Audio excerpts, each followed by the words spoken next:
ও বৃদ্ধ বাবা, আমরা কার পাগল বলেন না? সবাই বলেন, চিল্লা বলেন, আমরা কার পাগল? আরো জোরে বলেন, আল্লাহর পাগল আমরা। আল্লাহকে মনটা নরম করে একটুবার ডাকেন, আল্লাহ। আরো জোরে বলেন না, আল্লাহ।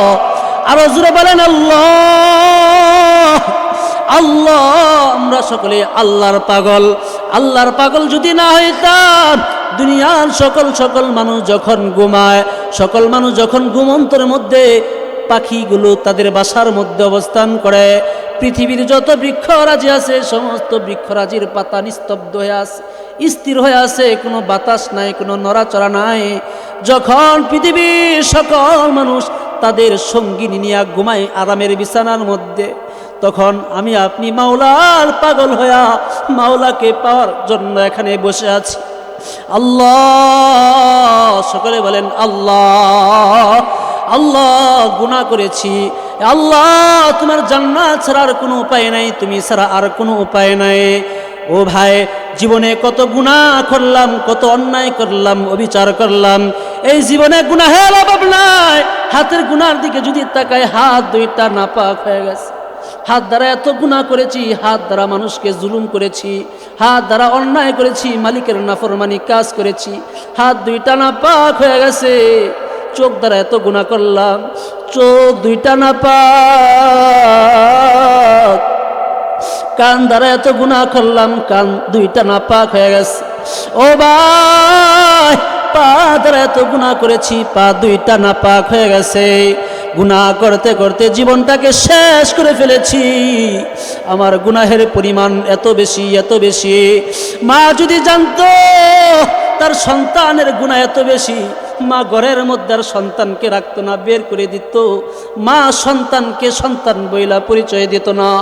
বাবা যদি জানতো আমার সন্তানের গুনাহ এত বেশি, আমার সন্তান এত বড় অপরাধী, এত বড় গুনাহ করেছে, এত বড় নাফরমানি করেছে আমার অগোচরে, বাবা তার সন্তানকে সন্তান বইলা পরিচয় দিত না, ঘর থেকে তাড়াইয়া দিত। এলাকাবাসী যদি জানতো আমি এত বড় গুনাহগার, আমি এত বড় নাফরমান, এলাকাবাসী আমাকে সম্মানের চেয়ারে বসাইতো না, আমাকে সম্মান দেয়া কথা বলতো না, আমাকে শ্রদ্ধা করতো না, আমাকে দূর দূর কইরা তাড়াইয়া দিত। ও ভাই, আজকের দিনে মনটাকে একটু নরম করেন। কার জন্য এত অহংকার, কার জন্য এত আশা, কার জন্য এত ভরসা? চোখ দুইটাকে একটু নিচে নামায়া মনের মধ্যে বুঝ দেন, মনটাকে একটু বুঝান। আল্লাহ 60 বছর জিন্দিগি দিলা, 80 বছর জিন্দিগি দিলা, 50 বছর জিন্দিগি দিলা, মালিক তোমার কাছে কি নিয়ে দাঁড়াইব? কাল হাসরের ময়দানে যদি বলো বান্দা একটা নিয়ামতের, তুই একটা নিয়ামতের হিসাব দে, মাওলা নিয়ামতের হিসাব দিতে পারবো না। ও মাওলা, হাত দিলা, পা দিলা, চক্ষু দিলা, কোনো কিছুই তো নিতে পারলাম না তোমার জন্য। মালিকের কাছে আজকের দিনে একটু তওবা করেন, মালিক খুশি হয়ে যাবেন, খুশি হয়ে যাবেন। الرجال قوامون على النساء بما فضل الله بعضهم على بعض وبما أنفقوا। আল্লাহ রাব্বুল আলামিন বলেন, আর রিজালু কাওয়ামুনা আলান নিসা, পুরুষ জাতি হলো নারীদের কর্তৃত্বশীল, নারীদের উপর তত্ত্বাবধায়ক। পুরুষ জাতি হলো নারীদের উপর দায়িত্বশীল।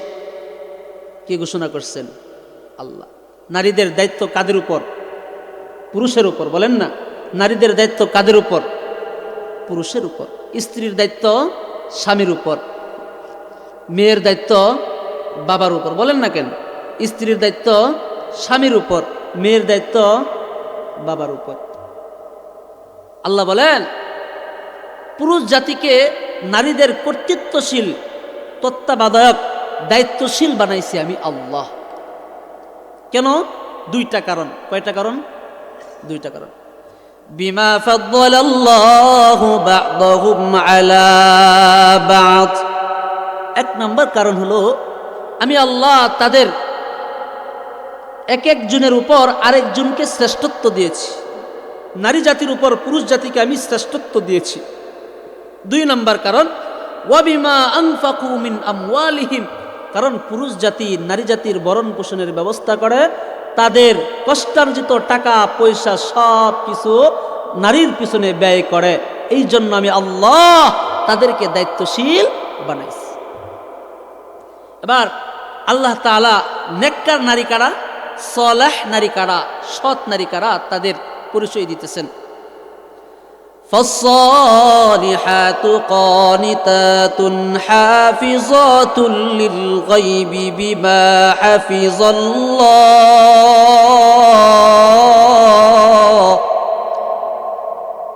আল্লাহ তাআলা বলেন ফাসসালিহাতু, সৎ সদবী সততা এবং নেককার নারীদের আলামত হলো কানিতাতুন, তারা আনুগত্যশীল হয়।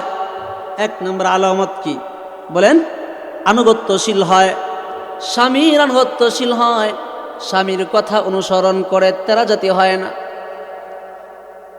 2 নম্বর আলামত হাফিজাতুল লিল গায়বি বিমা হাফিজাল্লাহ, স্বামীর অবর্তমানে নিজেকে হেফাজত করে, নিজের ইজ্জতের হেফাজত করে, পর্দার ভিতরে থাকে এবং স্বামীর সম্পদের হেফাজত করে।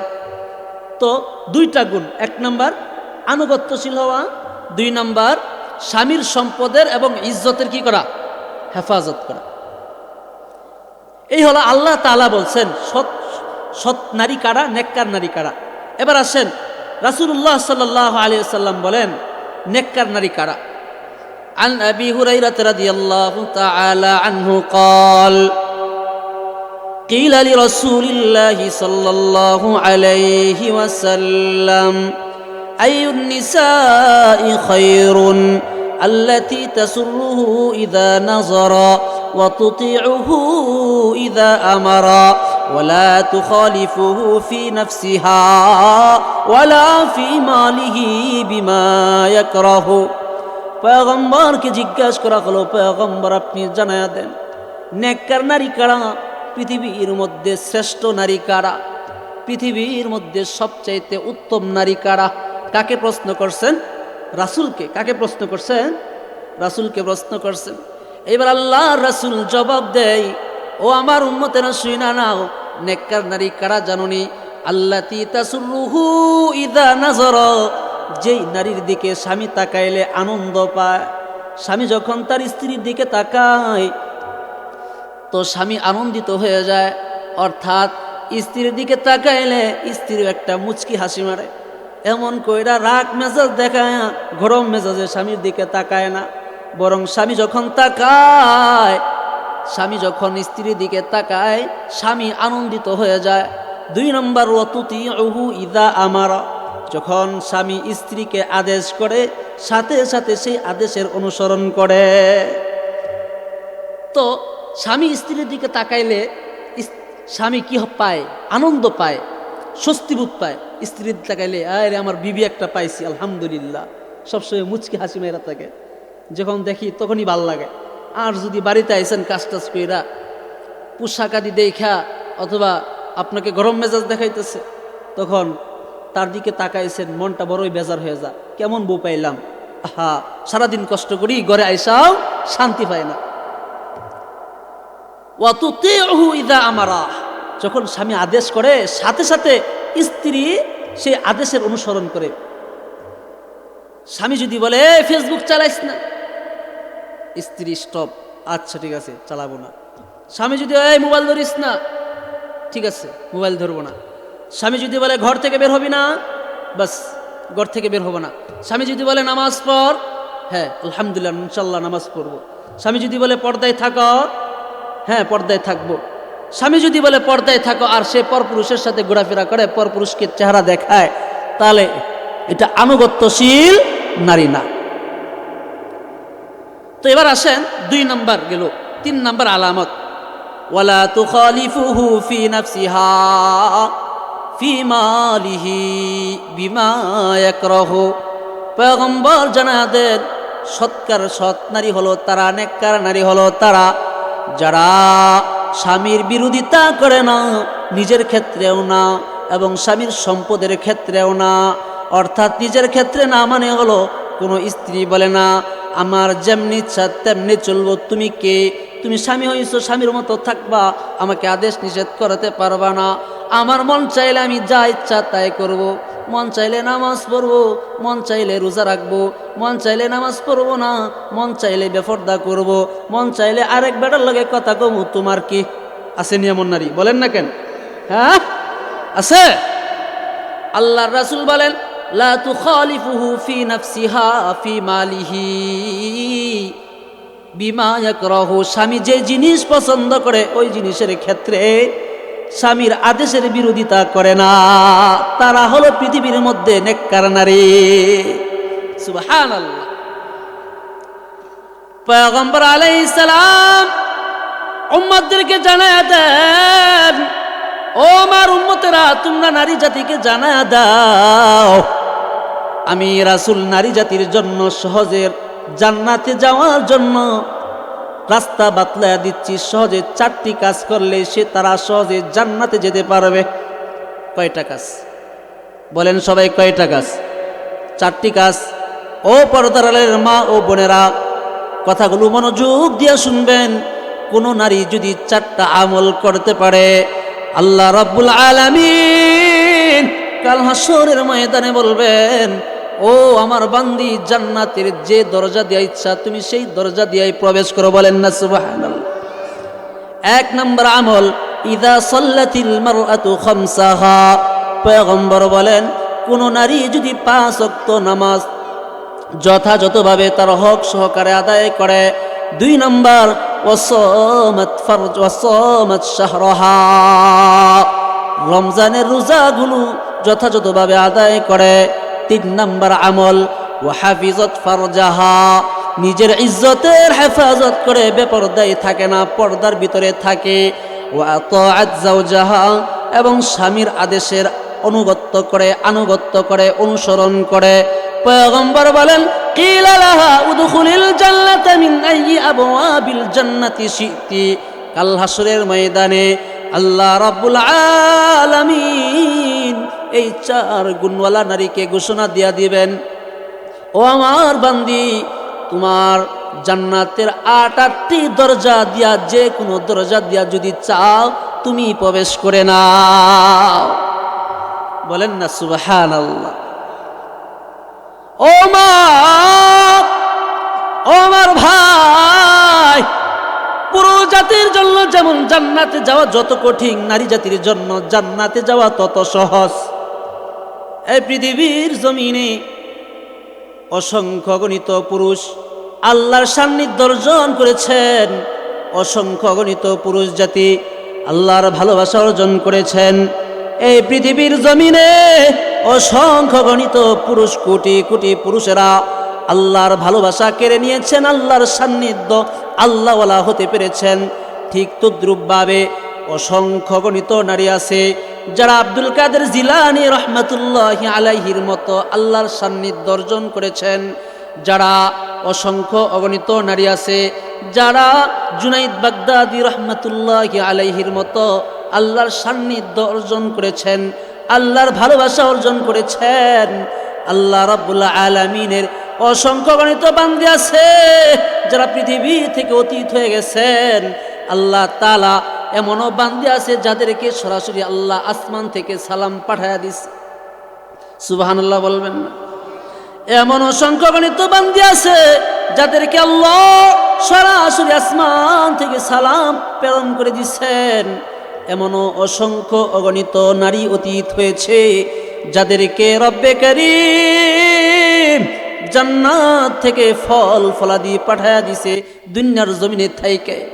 এমন অসংখ্য অগণিত নারী আছে যাদেরকে রব্বে কারীম যাদের জন্য জান্নাত তৈরি কইরা জান্নাত তাদের চোখের সামনে ধরায়া দিছে। বলেন না সুবহানাল্লাহ।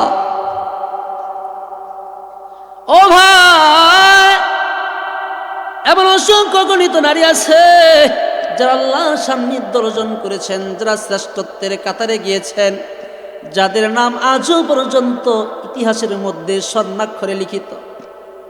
এমন নারী নিয়ে আজকে আপনাদের সামনে আলোচনা করব, শুনবেন ইনশাল্লাহ। এমন কয়েকজন নারী নিয়ে আপনাদের সামনে কিছু কথা বলবো, ভাঙ্গাওয়ালায় এলোমেলো কিছু কথা বলবো, ইনশাল্লাহ শুনবেন নি। কে কে শুনবেন আল্লাহর জন্য একটু হাত তুলেন, হাত নামান। এক নাম্বার নারী ইব্রাহিম খলিলুল্লাহ আলাইহিস সালাতু ওয়াস সালামের স্ত্রী বিবি হাজেরা আলাইহিস সালাম আলাইহাস-সালাম। বিবি হাজেরা নাম শুনছেন নি?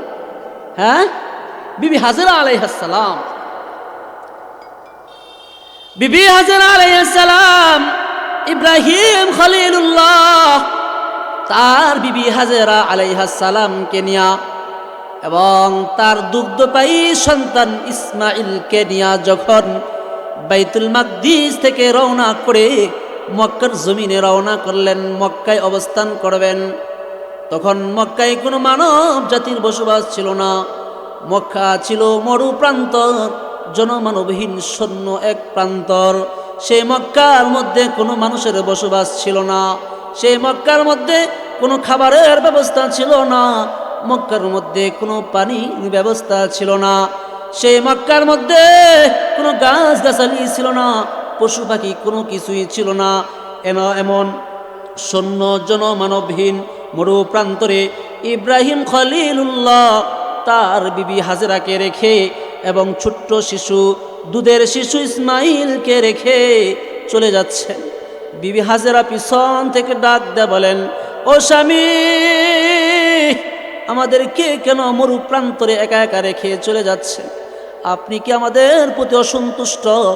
আপনি কি আমাদের প্রতি রাগান্বিত? ও স্বামী, যেখানে কোনো মানুষ নাই, একটু কথা বলবো, সাহায্যের জন্য কোনো মানুষ নাই, খাওয়ার জন্য কোনো খাবারের ব্যবস্থা নাই, পানি পান করার জন্য কোনো পানির ব্যবস্থা নেই, একা একা রেখে কেন আপনি চলে যাচ্ছেন? ইব্রাহিম খলিলুল্লাহ কথা বলেন না, আবারও পিছন থেকে ডাক দেয়া বলেন, ও স্বামী, এটা কি আল্লাহর আদেশ না আপনার ব্যক্তিগত সিদ্ধান্ত? ইব্রাহিম খলিলুল্লাহ বলে, এটা আল্লাহর আদেশ, আমার কোনো ব্যক্তিগত সিদ্ধান্ত না। এবার ইব্রাহিম খলিলুল্লাহ তাদেরকে একা একা রেখে মরু প্রান্তরের মধ্যে তিনি চলে যাচ্ছেন। যখন তিনি আড়াল হয়ে গেলেন, ইব্রাহিম খলিলুল্লাহ তার পরিবারের ভালোবাসা, তার পরিবারের মায়া তার অন্তরের মধ্যে জাগ্রত হয়ে গেল। আল্লাহর কাছে তাদের আড়ালে দুইটা হাত বাড়ায় দিলেন, আল্লাহর কাছে ডাক দেয়া বলেন, রব্বানা ইন্নী আসকানতু মিন যুররিয়াতি বিওয়াদিন গায়রি যী যারইন ইনদা বাইতিকাল মুহাররম ربنا ليقيموا الصلاة فاجعل أفئدة من الناس।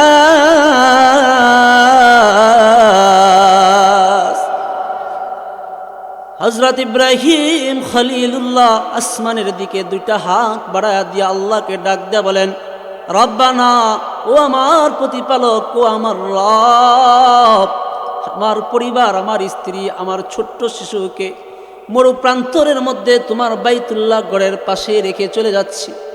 আল্লাহ, যেখানে কোনো মানুষ নাই, যেখানে কোনো খাবারের ব্যবস্থা নাই, আল্লাহ আল্লাহ আফইদাতান নাসি তাহফি ইলাইহিম, আল্লাহ তাদের দিকে আপনি মানুষের অন্তরকে ধাবিত করে দেন। ও আল্লাহ, এমন এমন রিজিকের ব্যবস্থা আপনি করে দেন যাতে করে আমার স্ত্রী, আমার সন্তান আপনার রিজিক খাইয়া আপনার কাছে কৃতজ্ঞতা আদায় করতে পারে, শুকুর আদায় করতে পারে। ইব্রাহিম খলিলুল্লাহ দোয়া করছেন। ইব্রাহিম খলিলুল্লাহ দোয়া করলেন, বিবি হাজেরা আলাইহাস-সালাম ওই মরু প্রান্তরের মধ্যে থাকতে লাগলেন। কয়েকদিন যেতে যেতেই বিবি হাজেরার পানি শেষ হয়ে গেল, খাবারও ফুরায় গেল। বিবি হাজেরার কাছে কোনো পানি নাই, কোনো খাবার নাই। বিবি হাজেরা প্রচণ্ড রোদের কারণে দিশাহারা হয়ে যাচ্ছেন, তৃষ্ণার্ত। এদিক দিয়ে ছোট্ট দুধের শিশু পানির জন্য কাতরাচ্ছেন, পানির জন্য তৃষ্ণার্ত হইয়া পিপাসার্ত হইয়া কান্নাকাটি করছেন। বিবি হাজেরা দিশাহারা হইয়া একবার সফা পাহাড়ে গিয়া একবার পানির অনুসন্ধানের জন্য সফা পাহাড়ে, কিন্তু সেখানে গিয়া কোনো পানির সন্ধান পাইলেন না। সফা পাহাড় থেকে দৌড়িয়ে আবার গেলেন মারওয়া পাহাড়ে, সেই মারওয়া পাহাড়ে গিয়াও কোনো পানির অনুসন্ধান পাইলেন না। আবার আসলেন সফা পাহাড়ে, সফা পাহাড়ে পানির সন্ধান পাইলেন না। আবার গেলেন মারওয়া পাহাড়ে, সেখানেও কোনো পানির সন্ধান পাইলেন না। এমনভাবে 7-7টা চক্কর দিলেন। আল্লাহ রাব্বুল আলামিন আমার আপনার নবী হাবিবকে জানায়া দেন, ও হাবিব, আমার বান্দি হাজেরা 7-7টা চক্কর দিছে, আমার কাছে এত পছন্দ হয়েছে, আমার কাছে এত ভালো লাগছে, আপনি আপনার উম্মাদেরকে জানায়া দিয়েন, তারা যখন আমার ঘর তওয়াফের জন্য আসবে তারাও যেন আমার বান্দি হাজেরার মতো সফা থেকে মারওয়ায়, মারওয়া থেকে সফাই সাই করে আমার বান্দি যেমনে দৌড়াইছে তারাও যেন তেমনে দৌড়ায়। বিবি হাজেরা সফা থেকে মারওয়া, মারওয়া থেকে সফায় পানির জন্য দৌড়াচ্ছেন, অনুসন্ধানের জন্য দিশাহারা হয়ে পাগলের মতো ছুটাছুটি করতেছেন। এমন সময়ে আল্লাহ রাব্বুল আলামিন তার সন্তান ইসমাইলের পায়ের নিচ থাইকা মাটির তলদেশ থাইকা পানির সন্ধান বের করে দিলেন। বিবি হাজেরা পানি দেখা দৌড়ে আসলেন, 2 হাত দিয়া পানি আটক করার জন্য তিনি বলতেছেন, জমজম, ওই পানি থাম থাম। আল্লাহ রাব্বুল আলামিনের কাছে এই যে জমজম শব্দটা এত পছন্দ হয়েছে, আল্লাহ রাব্বুল আলামিন ওই কূপের নাম রেখে দিলেন জমজম কূপ। সেখান থেকে জমজম কূপের উৎপত্তি। বলেন না সুবহানাল্লাহ। জমজম কূপের পানি খাইছেন? কে কে খাইছেন হাত তুলেন তো, মাশাআল্লাহ। হ্যাঁ, সেখান থেকে জমজম কূপের উৎপত্তি। আল্লাহ রাব্বুল আলামিন জমজম কূপের এমন কিছু বৈশিষ্ট্য রেখেছেন, সরাসরি জিব্রাইল আমিন আলাইহিস সালাতু ওয়াস সালামের মাধ্যমে সেই মাটির নিচ থেকে সরাসরি আল্লাহ তাআলা পানি বের করে দিয়েছেন।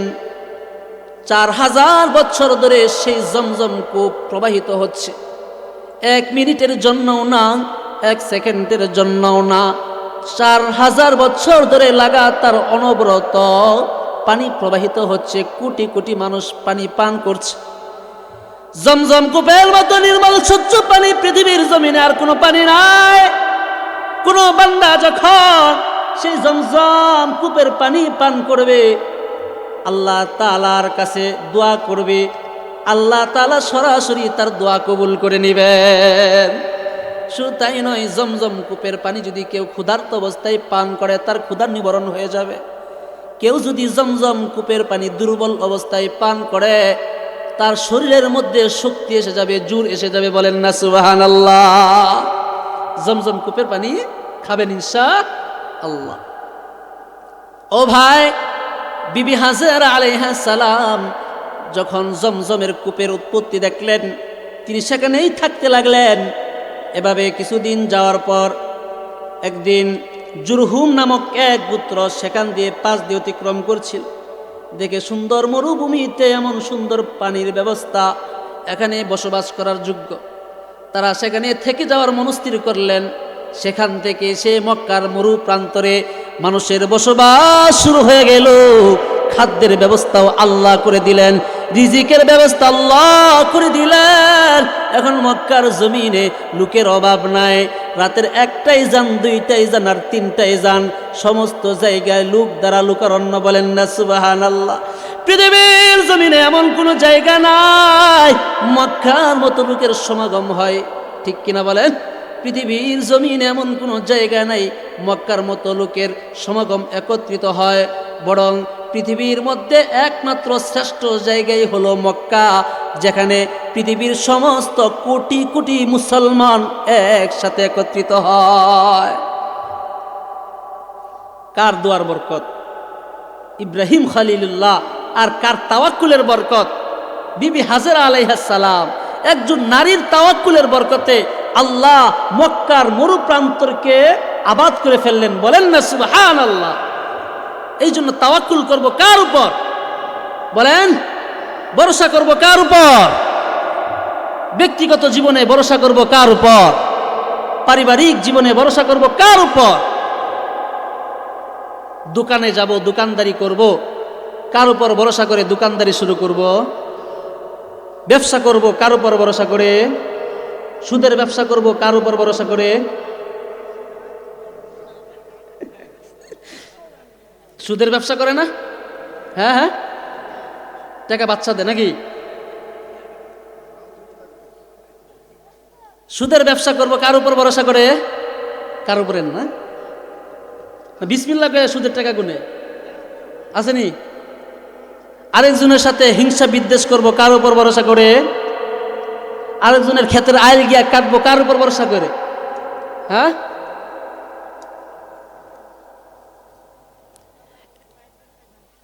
এই জন্য সমস্ত কাজের মধ্যে, নেক কাজের মধ্যে, সমস্ত নেক কাজের মধ্যে ভরসা করব আল্লাহর উপর। কার উপর ভরসা করব? আল্লাহর উপর। একজন নারীর তাওয়াক্কুলের বরকতে পুরা মক্কার জমিনকে আল্লাহ আবাদ করে দিয়েছে। এবার আসেন 2 নম্বর নারী। 2 নম্বর নারী, 1 নম্বর নারী গেল হাজেরা আলাইহিস সালাম, ইব্রাহিমের স্ত্রী। তার থেকে আমাদের শিক্ষা কি? তাওয়াক্কুল, ভরসা আল্লাহর উপর কেমনে ভরসা করতে হয়, হাজেরার থেকে শিক্ষা নাও। এবার আসেন 2 নম্বর নারী মারইয়াম আলাইহিস সালাম। নাম কি? মারইয়াম। নাম শুনছেন না? মারইয়াম। ও ভাই, মারইয়াম আলাইহিস সালাম, মারইয়াম আলাইহিস সালাম হলেন ঈসা আলাইহিস সালাতু ওয়াস সালামের আম্মা। কার আম্মা?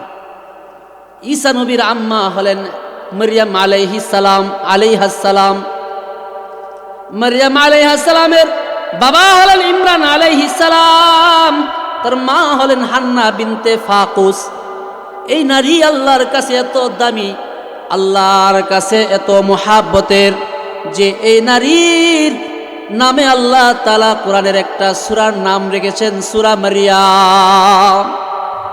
কাফ হা আইন সাদ, যিকরু রাহমাতি রাব্বিকা আবদাহু যাকারিয়া। হযরত মারইয়াম আলাইহিস সালাম শুধু আল্লাহর কাছে দামি না, বরং মারইয়ামের ফ্যামিলিও হলো আল্লাহর কাছে দামি। কেমন দামি, কেমন দামি ফ্যামিলি, কেমন দামি পরিবার! আল্লাহ রাব্বুল আলামিন এই পরিবারের নামে আরেকটা সূরার নাম রেখেছেন, কোরআনের 3 নম্বর সূরা, সূরাতু আলে ইমরান। ইমরানের পরিবারের সূরা। হযরত মারইয়াম আলাইহিস সালাম যখন তার মা হান্না বিনতে ফাকুসের গর্ভে আসলেন, হান্না বিনতে ফাকুস আল্লাহর কাছে বলতেছেন, রব্বি ইন্নী নাযারতু লাকা মা ফি বাতনি মুহাররারা ফাতাকাব্বাল মিন। সমস্যা কি? আপনারা বন্ধ করেন আওয়াজ, কাজ বন্ধ করে একবারে দেন, আর কেন নড়াচড়া করবেন না।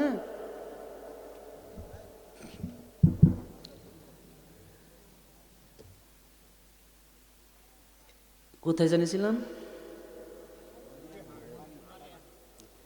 মারইয়াম আলাইহিস সালাম যখন হান্না বিনতে ফাকুসের গর্ভে আসলেন, তার মায়ের গর্ভে আসছে। হান্না বিনতে ফাকুস কার নাম? মারইয়ামের মার নাম। কার নাম? মার নাম।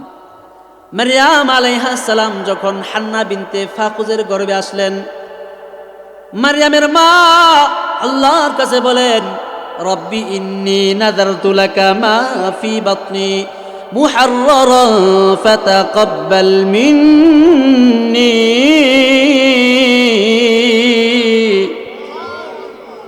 মারইয়ামের মা হান্না বিনতে ফাকুস আল্লাহর কাছে বলেন, হে আল্লাহ, আমার সন্তান আমার পেটে আছে, জানি না আমার সন্তানটা মেয়ে হবে নাকি ছেলে হবে।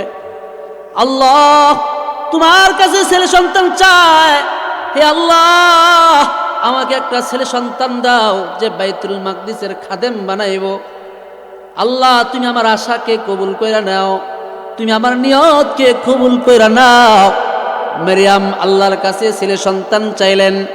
যখন হান্না আল্লাহর কাছে ছেলে সন্তান চাইলেন, হান্না যখন সন্তান ভূমিষ্ঠ করলেন, সন্তান জন্ম দিলেন, চেয়ে দেখলেন আল্লাহ তো ছেলে সন্তান দেয় নাই, দিয়েছে মেয়ে সন্তান। আল্লাহর কাছে ডাক দেয় বলে, আল্লাহ ইন্নী ওয়াদাতুহা উনসা, আল্লাহ গো চাইলাম ছেলে সন্তান, দিলা তুমি মেয়ে সন্তান, ব্যাপারটা বুঝলাম না। ও আল্লাহ মেয়ে সন্তান দিছ কেমনে, তাহলে আমি বাইতুল মাকদিসের খাদেম বানাবো। মেয়ে সন্তান তো মসজিদের খাদেম হতে পারে না। আল্লাহ আমার মনের আশা বুঝি পূরণ হইল না। আল্লাহ তাআলা সাথে সাথে হান্নার জবাবে বলেন, ওয়াল্লাহু আ'লামু বিমা ওয়াদাআত ওয়া লাইসা আয-যাকারু কাল উনসা। আল্লাহ রাব্বুল আলামিন হান্না বিনতে ফাকুজের জবাবে বলেন, হে মারইয়ামের মা হান্না, তুমি জানো না আমি জানি তোমাকে কেমন সন্তান দিয়েছি। আমি আল্লাহ এই সন্তানের গুণাবলী সম্পর্কে জানি। কেমন সন্তান দিছি জাননি? 10-10টা পুরুষ, অন্য কোনো পুরুষ এই নারীর মতো হতে পারবে না। বলেন না সুবহানাল্লাহ। ও হান্না, তুমি বলেছিলে যে বাইতুল মাকদিসের খাদেম বানাইবা, আমি আল্লাহ ঘোষণা দিয়ে দিলাম, ফাতাকাব্বালাহা রাব্বুহা বিকবুলিন হাসান। হে হান্না, আমি ঘোষণা দিয়া দিলাম তোমার এই কন্যা সন্তানকেই আমি বাইতুল মাকদিসের খাদেমা হিসাবে গ্রহণ করে নিলাম।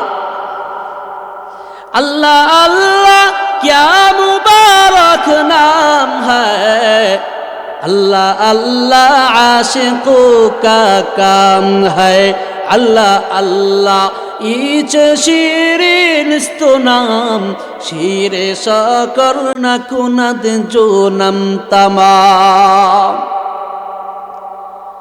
আল্লাহ তাআলা ঘোষণা দিয়ে দিলেন, ও হান্না যাও যাও, তোমার সন্তান মারইয়ামকে নিয়ে বাইতুল মাকদিসে নিয়ে গিয়ে রেখে আসো। বাইতুল মাকদিসে হান্না তার সন্তানকে নিয়ে গেলেন। যখন বাইতুল মাকদিসের সামনে গেলেন, বাইতুল মাকদিসের ইমামগণ মারইয়ামকে গ্রহণ করার জন্য সকলে হাত বাড়ায়া দিলেন। বলতেছে, হান্না মারইয়ামের মা আমার কাছে দেন, আমি হব মারইয়ামের অভিভাবক, আমার তত্ত্বাবধানে মারইয়াম থাকবে।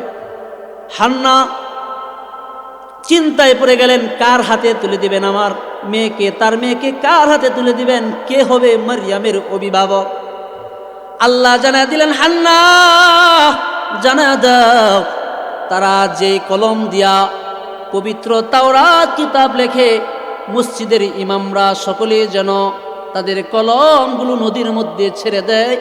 যার কলম ডুববে না, বেঁচে থাকবে, সেই হবে মারইয়ামের অভিভাবক।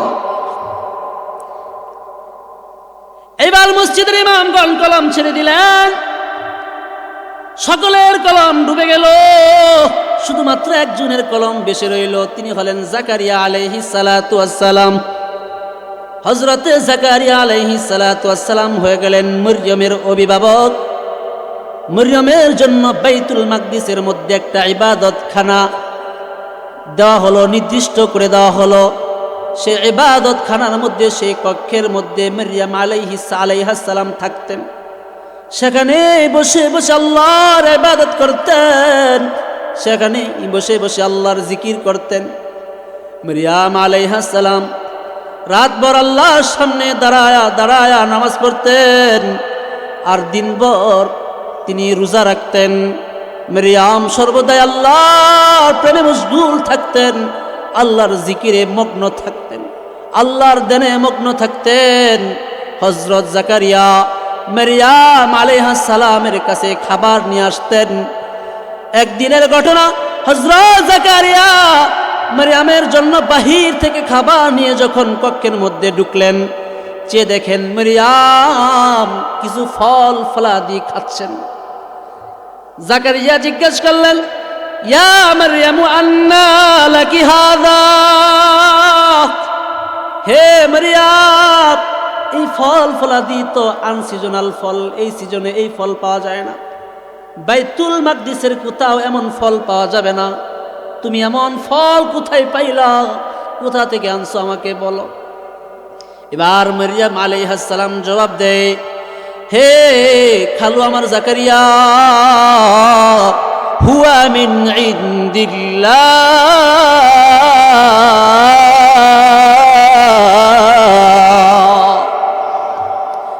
হযরত মারইয়াম জবাব দেয়, খালু আমার জাকারিয়া, এটা দুনিয়ার কোনো মানুষের পক্ষ থেকে আসে নাই, এটা আমার সৃষ্টিকর্তা মালিকের পক্ষ থেকে, আসমান থেকে, সেই জান্নাত থেকে আল্লাহ ফল ফলাদি পাঠায়া দিছে।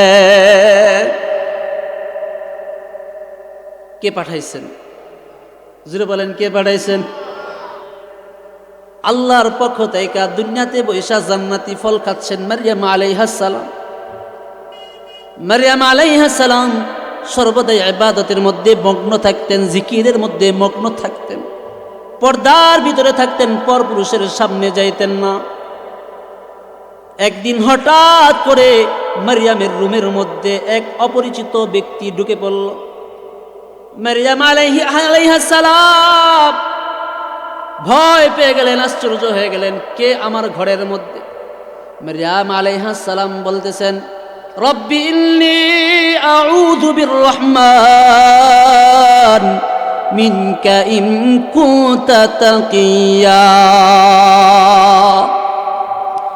মারইয়াম আলাইহিস সালাম যখন দেখলেন অপরিচিত একজন ব্যক্তি, অপরিচিত একজন পুরুষ তার রুমের মধ্যে ঢুকে পড়ছে, মারইয়াম আলাইহিস সালাম ভয় পেয়ে গেলেন এবং বলছেন, ভাই তুমি কে? তুমি যদি আল্লাহকে ভয় পেয়ে থাকো, আমার এখান থেকে বের হয়ে যাও, কারণ তুমি আমার জন্য হারাম। আমি তোমার থেকে আল্লাহর কাছে আশ্রয় প্রার্থনা করছি, আল্লাহ যেন তোমার থেকে আমাকে আশ্রয় দেয়। সেই ব্যক্তি ডাক দেয়া বলে, মারইয়াম চিন্তা করো না, ভয় পেও না, আমি কোনো পুরুষ না, আমি কোনো দুনিয়ার মানুষ না, আমি হলাম আসমানের ফেরেশতা, আল্লাহর প্রেরিত দূত জিবরাইল আলাইহিস সালাম। ইন্নামা আনা রাসূলু রাব্বিক লিআহাবা লাকি গুলামান যাকিয়া।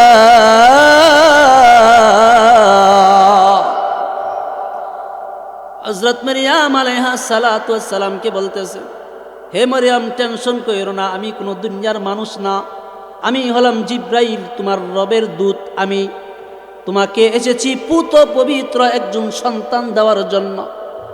মারইয়াম আলাইহিস সালাম আশ্চর্য হয়ে বললেন, আল্লাহ ইয়াকুনু লি ওয়ালাদু ওয়া লাম ইয়ামসাসনি বাশারু ওয়া লাম আকু বাগিয়া। ও জিবরাইল, আমাকে তো আজ পর্যন্ত কোনো মানুষ স্পর্শ করে নাই, আমার তো বিবাহ হয় নাই, আর আমি তো ব্যভিচারিণীও না যে জিনার মাধ্যমে আমার সন্তান হবে। কেমনে সম্ভব আমার সন্তান হবে? আমি তো এখনো পর্যন্ত বিয়ে করি নাই। জিবরাইল আমিন মারইয়ামকে জানা দিলেন, কাযালিকাল্লাহু ইয়াখলুকু মা ইয়াশা।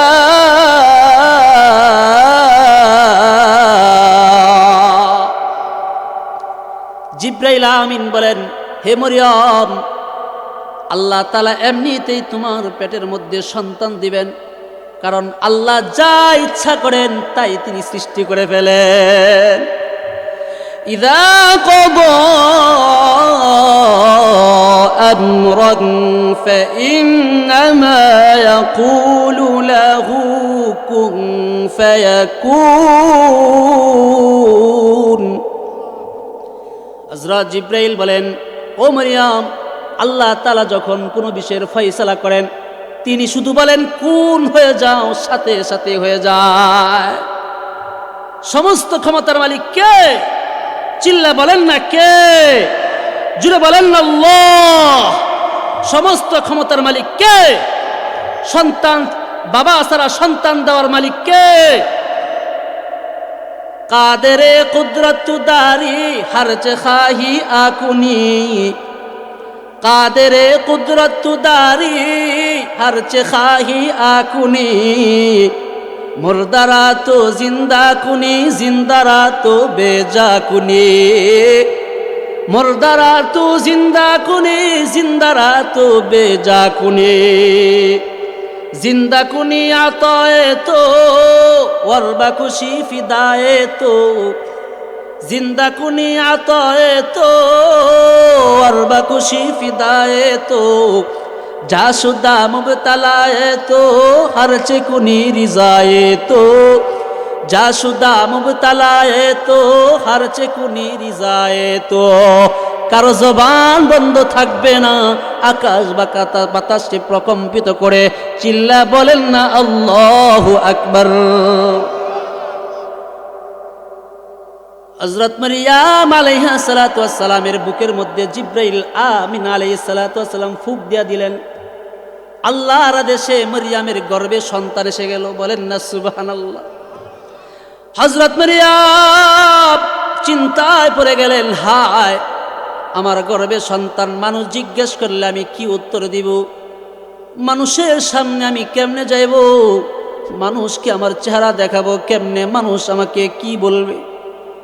মানুষ তো আমাকে গালি দিবে, বকাবাজি করবে, আমাকে মন্দ বলবে, মানুষ তো আমাকে দেখে হাসি তামসা করবে, আমি মানুষের সামনে কেমনে যাইব? হযরত মারইয়াম দিশাহারা হয়ে গেলেন চিন্তায়। তিনি চিন্তা করলেন তার পেটের সন্তানকে নিয়ে দূরে কোথাও চলে যাবেন, যেখানে কোনো মানুষ থাকবে না, যেখানে কেউ জিজ্ঞেস করবে না মারইয়াম তোমার সন্তান কোথা থেকে পাইলা, যেখানে মারইয়ামকে চিনবে না, যেখানে মারইয়ামকে কেউ গালিগালাজ করবে না, মারইয়ামকে কেউ প্রশ্ন করবে না, অপমান করবে না, লাঞ্ছিত করবে না, এমন জায়গায় মারইয়াম চলে গেলেন। সেখানেই তিনি থাকতে লাগলেন। এক পর্যায়ে যখন সন্তান প্রসব করার সময় ঘনিয়ে আসলো, মারইয়ামের সন্তান প্রসব করার সময় ঘনিয়ে আসলো, মারইয়ামের প্রসব বেদনা শুরু হয়ে গেল। প্রসব বেদনার কঠিন যন্ত্রণা মারইয়াম সহ্য করছে। পাশে কোনো লোক নাই, কোনো মানুষ নাই মারইয়ামকে সাহায্য করবে, এমন কোনো ব্যক্তি নাই মারইয়ামকে সাহায্য করবে, মারইয়ামকে সান্ত্বনা দেওয়ার মতো কোনো ব্যক্তি মারইয়ামের পাশে নাই। মারইয়াম একাকী মরু প্রান্তরে পড়ে আছে।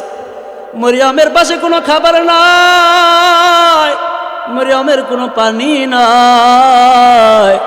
মারইয়াম চিন্তা করে, আল্লাহ মানুষকে আমি কি জবাব দিব? একদিকে প্রসব বেদনার তীব্র কঠিন যন্ত্রণা, আর একদিকে মানুষের লজ্জা, মানুষকে মুখ দেখাইবে কেমনে? দুই চিন্তা মারইয়ামকে খুবই ব্যতীত করে ফেললেন। এইবার মারইয়াম কঠিন যন্ত্রণা সহ্য করতে না পেরে আল্লাহর কাছে বলতেছে, ইয়া লাইতানি মিতু ক্বাবলা হাদা ওয়া কুনতু নাসিয়াম মানসিয়া। আল্লাহ, হায় আমি যদি মইরা যাইতাম, প্রসব বেদনার আগেই যদি আমি মারা যাইতাম কতই না ভালো হইতো। সন্তান প্রসবের আগেই যদি আমি মারা যাইতাম কত না ভালো হইতো। অথবা আমি যদি মানুষের স্মৃতি পর থেকে মানুষের জ্ঞান থাইকা যদি মুইসা যাইতাম, কেউ যদি আমাকে না চিনত, কেউ যদি আমাকে না জানতো কত না ভালো হইতো। হযরত মারইয়ামের এই ব্যথা যন্ত্রণা দেখে আসমানের মালিক আল্লাহ সহ্য করতে পারলেন না। সাথে সাথে আল্লাহ তাআলা জিবরাইলকে পাঠিয়ে দিলেন, ও জিবরাইল যাও যাও আমার বান্দি মারইয়ামের কাছে যাও, গিয়া ঘোষণা দিয়া দাও আমি আল্লাহ তার জন্য সাহায্য পাঠিয়ে দিছি। হযরত জিবরাইল আমিন আলাইহিস সালাম, জিবরাইল আলাইহিস সালাম মারইয়ামের কাছে এসে বলেন, আল্লাহ তাহজানি, হে মারইয়াম টেনশন করো না, চিন্তা করো না, চিন্তা করো না, আল্লাহ আছে তোমার সাথে। ও মারইয়াম, আল্লাহ তাআলা তোমার জন্য তিনটা সাহায্য পাঠিয়ে দিয়েছেন, বলেন না সুবহানাল্লাহ। আরো জোরে বলেন না বাবারা সুবহানাল্লাহ। আল্লাহ তাআলা তিনটা সাহায্য মরিয়মকে পাঠায়া দিছেন। এবার মরিয়মকে বলতেছেন জিব্রাইল, ও মরিয়ম, তোমার কাছে পানির ব্যবস্থা নাই, আল্লাহ পানির ব্যবস্থা করে দিছেন। আল্লাহ ঘোষণা দেন, قد جعل ربك تحتك سريا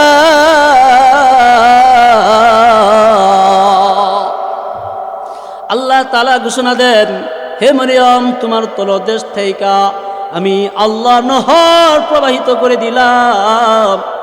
2 নম্বর সাহায্য হলো, আল্লাহ বলেন, ও মরিয়ম, আমার বান্দি তোমার কাছে খাবারের ব্যবস্থা নাই, আমি আল্লাহ খাবারের ব্যবস্থা করে দিলাম।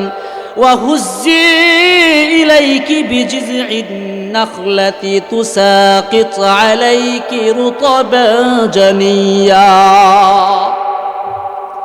হে মরিয়ম, শুকনা খেজুর গাছটা দেখতেছো, সেই শুকনা খেজুর গাছের তলে তুমি যাও, সেখানে গিয়া শুকনা খেজুর গাছের ডাল ধরে তুমি নাড়া দাও, আর এমনিতে শুকনা খেজুর গাছ থাইকা তরু তাজা খেজুর গুলা তোমার উপরে পড়বে। বলেন না সুবহানাল্লাহ। খাবারের ব্যবস্থা করলেন, পানির ব্যবস্থা করলেন। এবার আল্লাহ বলেন, ফাকুলি ওয়াশরাবি ওয়া কররি আইনা,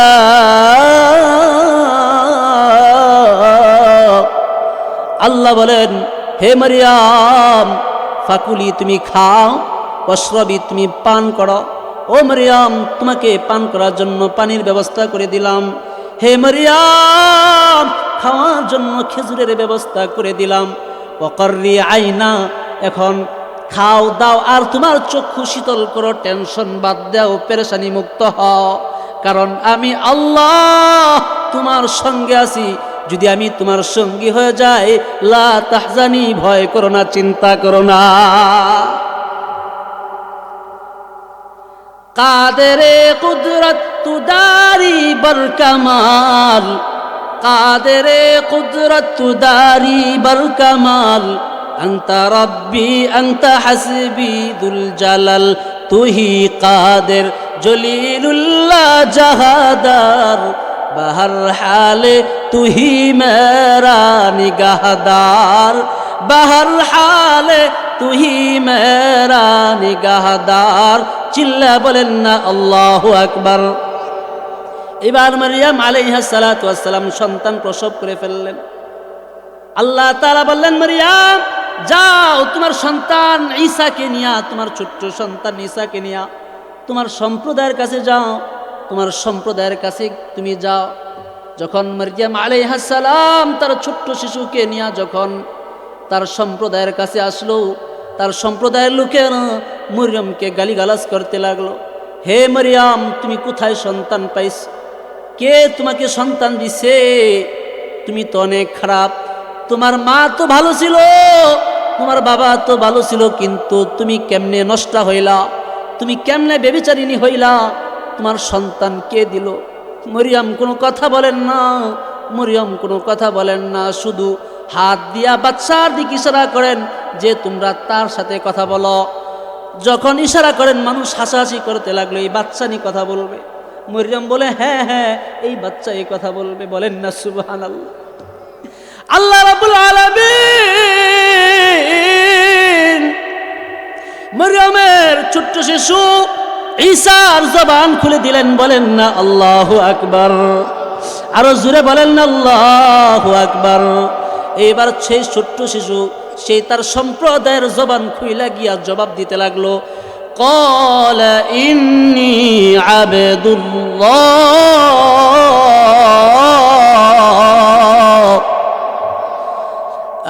আতানিয়াল কিতাবা ওয়া জাআলানি নাবিয়্যা। সেই ছোট্ট শিশু ইসমাঈল, সেই ছোট্ট শিশু ঈসার জবান খুইলা গেল। এবার ঈসা নবী জবাব দিতে আরম্ভ করে দিলেন, ও আমার সম্প্রদায়ের লোকেরা, আমার মাকে নষ্ট বইল না, আমার নাকে ব্যভিচারিণী বইল না, মাকে গালি দিও না, বকাবাজি কইরো না। আমি হলাম আল্লাহর বান্দা, আল্লাহর গোলাম। আল্লাহ তাআলা আমাকে কিতাব দান করেছেন, আল্লাহ আমাকে নবী বানায়া দুনিয়ার জমিনে প্রেরণ করেছেন। আল্লাহ ঈসা নবীর জবান খুইলা দিলেন ছোট্ট অবস্থায়।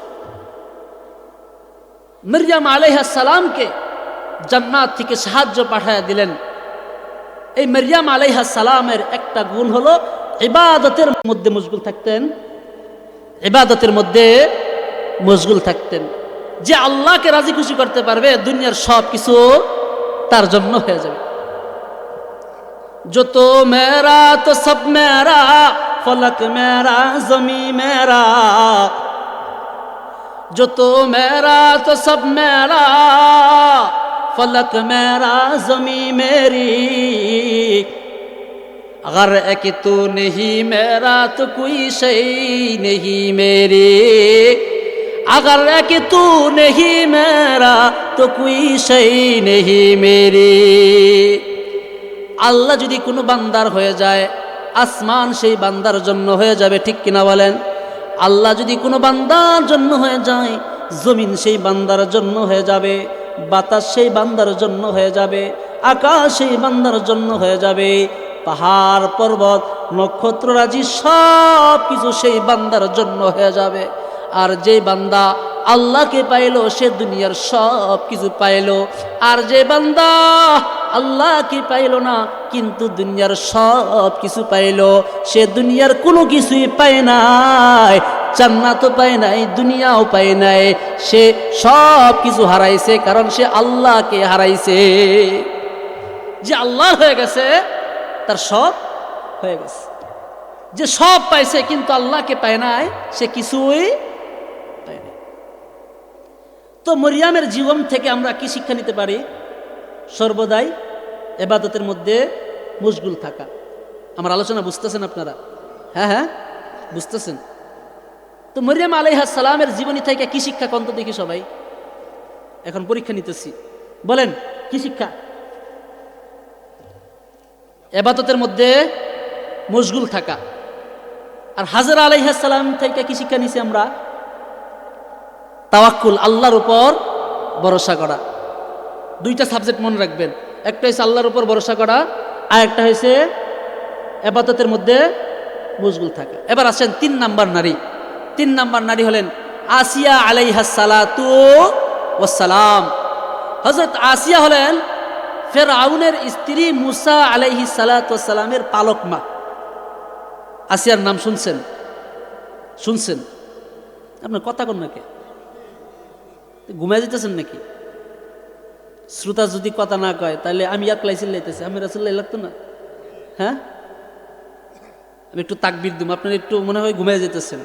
আসেন একটু জাগ্রত করি সবাইরে, যে বাইরে যারা আছে ওদেরকে জাগ্রত করা দরকার, কি না? হ্যাঁ, এদেরকে দরকার, আমরা না একা না, আরো মানুষ আছে। হ্যাঁ, আমি তাকবীর দিমু, আপনারা সকলেই একসাথে জোরে তাকবীর দিবেন, ঠিক আছে ইনশাল্লাহ? নারায়ে তাকবীর।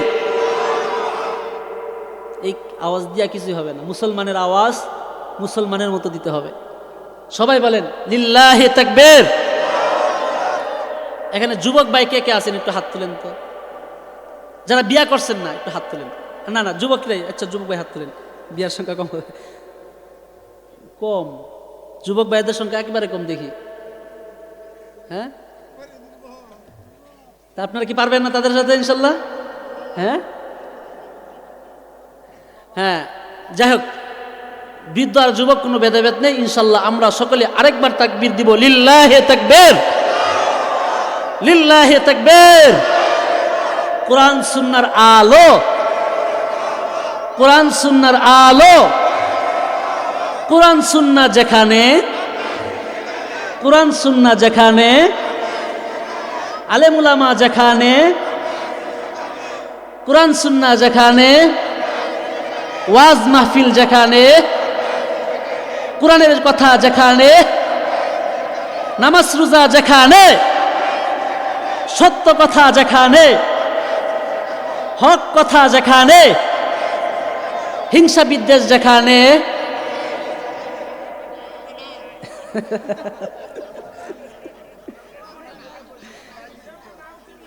আচ্ছা ঝগড়া করেন না, আচ্ছা হ্যাঁ, আবার বলেন, হিংসা বিদ্বেষ যেখানে, হিংসা বিদ্বেষ যেখানে, হ্যাঁ, সুদ ঘুষ যেখানে, এটা মিছা কথা।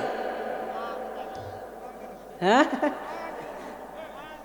হ্যাঁ, সুদ ঘুষ যেখানে, আল্লাহ তাআলা যেখানে, আল্লাহর বিধান যেখানে, হ্যাঁ, আল্লাহর বিধান যেখানে আমরা আছি, হিংসা বিদ্বেষ নাই যেখানে আমরা আছি সেখানে। হিংসা করা যাবে না, বিদ্বেষ করা যাবে না। আল্লাহর রাসূল বলেন, যে ব্যক্তি সামান্য হিংসা নিয়ে, অহংকার নিয়ে মৃত্যুবরণ করবে, তার জন্য জাহান্নাম হারাম হারাম হারাম। এই জন্য হিংসা করা যাবে না। দিনের কাজ যেখানে থাকবে আমরা থাকবো সেখানে। চিল্লায় বলেন ঠিক কিনা? কোরআন সুন্নাহর যেখানে থাকবে, দিনের কাজ যেখানে থাকবে, আল্লাহর রাসূলের আদর্শ যেখানে থাকবে, কোরআনের বিধান যেখানে থাকবে, আমরা মুসলমান হিংসা বিদ্বেষ বাদ দিয়া তাদের সাথে ঝাঁপিয়ে পড়ব ইনশাআল্লাহ। এবার আসেন, কার কাহিনী বলতেছিলাম? আসিয়া, আসিয়া আলাইহিস সালাম। এবার আসেন আসিয়া আলাইহিস সালামের জীবনী থেকে একটু বলি। আসিয়া আলাইহিস সালাম হলেন ফেরাউনের স্ত্রী মুসা আলাইহিস সালামের পালক মা।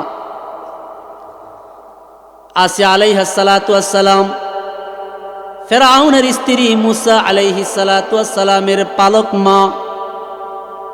আসিয়া ফেরাউনের অগোচরেই মুসা কালিমুল্লাহর রবের উপর ঈমান এনেছিল। শুধু আসিয়া না, বরং রাজ দরবারের মধ্যে আরেকজন নারী ছিল, তিনি হলেন অর্থমন্ত্রীর স্ত্রী। মুসা কালিমুল্লাহর উপর ঈমান এনেছিল ফেরাউনের অগোচরে, ফেরাউনের অজানাতে।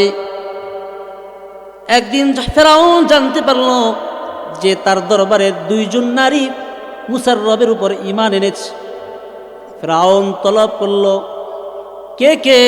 এক নাম্বার হলো ফেরাউনের স্ত্রী আসিয়া, দুই নাম্বার হলো অর্থমন্ত্রীর স্ত্রী। ফেরাউন তাদেরকে ডাকলেন। আসিয়া উপস্থিত। ফেরাউনের অর্থমন্ত্রীর স্ত্রী মহিলা তার কোলের ছোট্ট শিশুকে নিয়ে উপস্থিত হয়ে গেলেন। এইবার ফেরাউন জিজ্ঞাসাবাদ শুরু করলেন, ও আসিয়া, ও ফেরাউনের অর্থমন্ত্রীর স্ত্রী, তোমরা কি মুসার রবের উপর ঈমান এনেছ? তারা সাক্ষ্য দিল, হ্যাঁ, আমরা মুসার রবের উপর ঈমান এনেছি।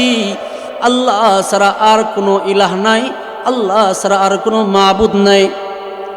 বার ফেরাউন বলে, তোমরা মুসা রবের উপর থেকে ঈমান ছেড়ে দাও, আমি তোমাদেরকে মাফ করে দিব।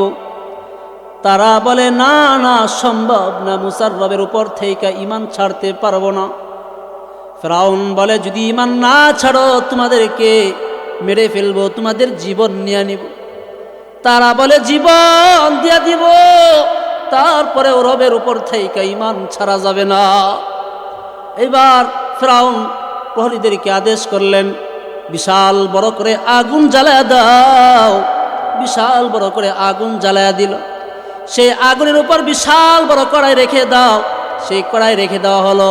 সেই কড়াইয়ের উপর কড়াই ভর্তি তেল ঢেলে দেওয়া হলো। আগুন দিয়ে প্রজ্বলিত করতে করতে যখন তেলের মধ্যে টকবক আরম্ভ হয়ে গেল, এবার ফেরাউন অর্থমন্ত্রীর স্ত্রীকে বলতেছে, তুমি কি রবের উপর থেকে ঈমান ছাড়বা? বলে, না না না, কখনো ঈমান ছাড়বো না। আমাকে কেটে টুকরো টুকরো করে দেওয়া হলেও আমি মুসার রবের উপর থেকে ঈমান ছাড়তে পারবো না। এইবার ফেরাউন সে মহিলার কুলোর শিশুটাকে টান দিয়া নিয়া সেই কড়াইয়ের মধ্যে গরম তেলের মধ্যে ফালাইয়া দিল। তেলের কারণে সেই শিশু সরাসরি এরকম ভাবে ফালানোর সাথে সাথে ভাজা হয়ে গেল। সেই মহিলা ডাক দেয়া বলে, ফেরাউন, আমার সন্তানকে আগুনের মধ্যে ফালায় না, আমি মাকে ফালায় দাও, তারপরে আমার সন্তানকে ফালায় না। এমন সময় সেই সন্তান, বেজে যাওয়া সন্তান, এরকম রুষ্ট হয়ে যাওয়া সন্তান সেই কড়াইয়ের মাঝখান থেকে মাকে ডাক দেয়া বলে, মা, টেনশন করো না, চিন্তা করো না, মুসার রবের উপর থেকে ঈমান ছাইরো না, মুসার রবের উপর থেকে ঈমান ছাইরো না। আমার আল্লাহ এই কড়াইয়ের মধ্যে জান্নাত রেখে দিয়েছে। সেই মহিলার ঈমান দ্বিগুণ বৃদ্ধি পেয়ে গেল। সেই মহিলাকেও সেই কড়াইয়ের মধ্যে ফেলাইয়া দিল। সেই মহিলা আগুনে বেজে গেল, কড়াইয়ের তেলের মধ্যে বেজে গেল। তারপর ফিরআউন তার স্ত্রী আসিয়াকে ডাক দেয়, বলে, আসিয়া, তুমি আমার সহচর, তুমি আমার সহধর্মিনী, তুমি আমার প্রাণের স্ত্রী, ভালোবাসার মানুষ। হে আসিয়া, তোমার সাথে কত ভালোবাসার সম্পর্ক জড়ায় আছে, কত স্মৃতি মধুর সম্পর্ক জড়ায় আছে, কত মায়ার সম্পর্ক জড়ায় আছে। হে আসিয়া, কত ভালোবাসার দিন তোমার সাথে কাটাইছি, কত সুখ দুঃখের দিন তোমার সাথে কাটাইছি। হে আসিয়া, তুমি মুসা রবের উপর থেকে ঈমান ছাইরা দাও, আমি তোমাকে মাফ কইরা দিব, আমি তোমাকে আগের চাইতেও বেশি ভালোবাসবো, মোহাব্বত করব। আসিয়া রে, তুমি মুসা রবের উপর থেকে ঈমান ছাইরা দাও, তোমাকে আমার সাম্রাজ্যের রানী বানায় রাখবো, তোমাকে আবার আগের মতো আমার স্ত্রীর মর্যাদায় রেখে দিব। আসিয়া বলে, ফেরাউন, আমি তোমার ভালোবাসা চাই না, আমি তোমার সাম্রাজ্য চাই না, আমি আল্লাহর ভালোবাসা চাই, আমি আসিয়া আল্লাহর জান্নাত চাই। এইবার আসিয়া যখন এই কথা বলে ফেললো, ফেরাউন সেই সভাসদের সামনে, সভা সদস্যদের সামনে, সেই এমপি মন্ত্রীদের সামনে আসিয়ার শরীরের কাপড়গুলো ফেরাউন টেনে টেনে টেনে টেনে খুলে ফেলল, আসিয়াকে উলঙ্গ করে ফেলল সকল মানুষের সামনে। আসিয়ার হাত দুইটাকে এরকম ভাবে ছড়ায়া দিল, ডান হাতের মধ্যে পেরাক লাগা দিল, বাম হাতের মধ্যে আসিয়ার পেরাক লাগায়া দিল। পেরাকগুলো একদিক দিয়া ঢুকে আর একদিক দিয়া বের হয়ে যায়, রক্ত বলো চিরিঙ্গি মেরে ফিরিঙ্গি মেরে রক্তগুলো বের হয়ে যায়। পায়ের মধ্যে পেরাক লাগায়া দিল। তারপর উত্তপ্ত রোদের প্রচন্ড গরম বালুর মধ্যে আসিয়াকে শোয়া দিল, আসিয়ার বুকের উপর পাথর চাপা দিয়া দিল, আসিয়াকে আঘাত করতেছে, আঘাতে কষ্ট দিচ্ছে। ইতিহাসবিদগণ বলেন যে যেমন কষায় একটা বকরিকে মাথা থাইকা এরকম ভাবে সুলতে সুলতে নিচের দিকে নামে, এরকম ভাবে আসিয়ার চামড়াগুলোকেও পোড়া শরীরের চামড়াগুলো শেষ করে দিল, আমাকে কষ্টের পর কষ্ট দিল। আল্লাহ, তোমার কাছে বেশি কিছু চাই না, তোমার কাছে আমার একটা দোয়া হলো, রব্বি বিনিলি ইদাকা বাইতান ফিল জান্নাতি ওয়া নাজ্জিনি মিনাল কওমিজ জালিমিন।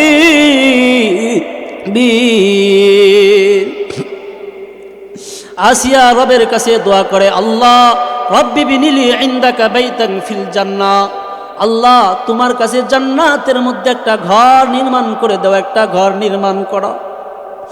আল্লাহ তাআলা ঘোষণা দিয়ে দিলেন, ও জিবরাইল, আমার বান্দি আসিয়ার জন্য জান্নাতের মধ্যে একটা ঘর নির্মাণ করে দাও। হযরত আসিয়াকে যখন সেই গরম তেলের মধ্যে ফেলা দিবেন, এমন সময় আল্লাহ জিবরাইলকে ডাক দেয়া বলে, ও জিবরাইল, আমি আর সহ্য করতে পারছি না, যাও আমার বান্দির চোখের সামনে যে জান্নাতটা তার জন্য নির্মাণ করছি, সেই জান্নাত খানা তার চোখের সামনে ধরে দাও। হযরত আসিয়া শহীদ হয়ে গেলেন ঈমানের উপর থেকে। বলেন না সুবহানাল্লাহ। কত ঈমান, কত মজবুত ঈমান নিয়ে আসিয়া চলে গেলেন, রবের দরবারে সাড়া দিলেন, রব তার জন্য জান্নাত নির্মাণ করে দিলেন। ও বাবা, ও বৃদ্ধ বাবারা, আমার আপনার ঈমান কত দুর্বল, কত দুর্বল। 2 টাকার সামনে আমার ঈমান বিক্রি হয়ে যায়, 2 টাকার সামনে, 2 টাকার জিনিসের সামনে আমার আপনার ঈমান দুর্বল হয়ে যায়। সমাজের পচা গান্দা রাজনীতির সামনে আমার ইমান দুর্বল হয়ে যায়, আমার নেতার সামনে আমার ইমান দুর্বল হয়ে যায়, আমার পীর সাহেবের সামনে আমার ইমান দুর্বল হয়ে যায়। এই ইমান নিয়ে কেমনে জান্নাতে যাবেন? এই ইমান নিয়ে মালিকের সামনে কেমনে আমরা দাঁড়াবো? আল্লাহ বলেন, ও বান্দা, সর্বপ্রথম ইমানদার হও, মুমিন হও। মুমিন সারা কবরে গিয়েও না, মুমিন সারা কবরে যাও না। ইয়া আইয়ুহাল্লাযীনা আমানুত্তাকুল্লাহ হাক্কা তুকাতিহ ওয়ালা তামুতুন্না ইল্লা ওয়া আনতুম মুসলিমুন।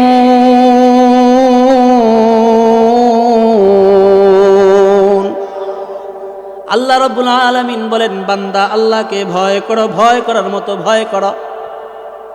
কেমন ভয় করবা? ভয় করা ছাড়া যদি তুমি মারা যাও, তুমি বেঈমান হয়ে মারা গেলা। ও ভাই, প্যান্ডেলের নিচে আছেন, মনটা নরম আছে, প্যান্ডেল থেকে বাইর হইলেই মনটা শক্ত হয়ে যাবে।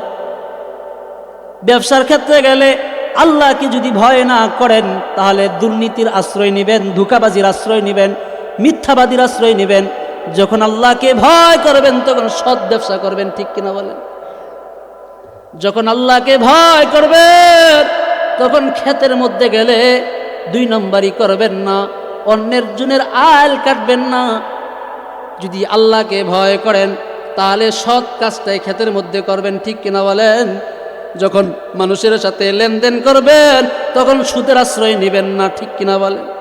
যদি আল্লাহকে ভয় করেন, আল্লাহর নবীর ঘর যেখানে নির্মাণ হয়, যেখানে কোরআনের ঘর নির্মাণ হয়, হাদিসের ঘর নির্মাণ হয়, সেখানে পারিবারিক হিংসা বিদ্বেষ মসজিদে গিয়া লাগাইবেন না, ঠিক কিনা বলে?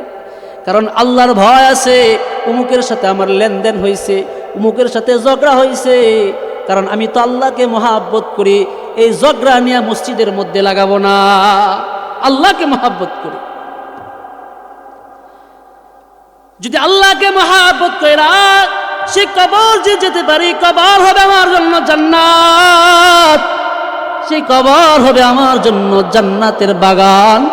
সেই কবরকে আল্লাহ তাআলা ঘোষণা দিয়া দিবেন, ও কবর, সাবধান সাবধান, আমার মুমিন বান্দা কবরের মধ্যে আস, সাবধান, তার সাথে বেয়াদবি করবা না, বরং তুমি তার জন্য প্রশস্ত হয়ে যাও। মুমিন বান্দা সেই কবরের মধ্যে যেদিকে তাকাইবে সেদিকেই প্রশস্ত হয়ে যাবে, বলেন না সুবহানাল্লাহ। আল্লাহ তাআলা কুরআনুল কারীমের মধ্যে ঘোষণা দেন, ও বান্দা, তোমরা যদি ভয় করে আমার হুকুম মেনে আমার কাছে আসতে পারো, আমি আল্লাহ তোমার জন্য জান্নাত নির্ধারণ করে রেখেছি।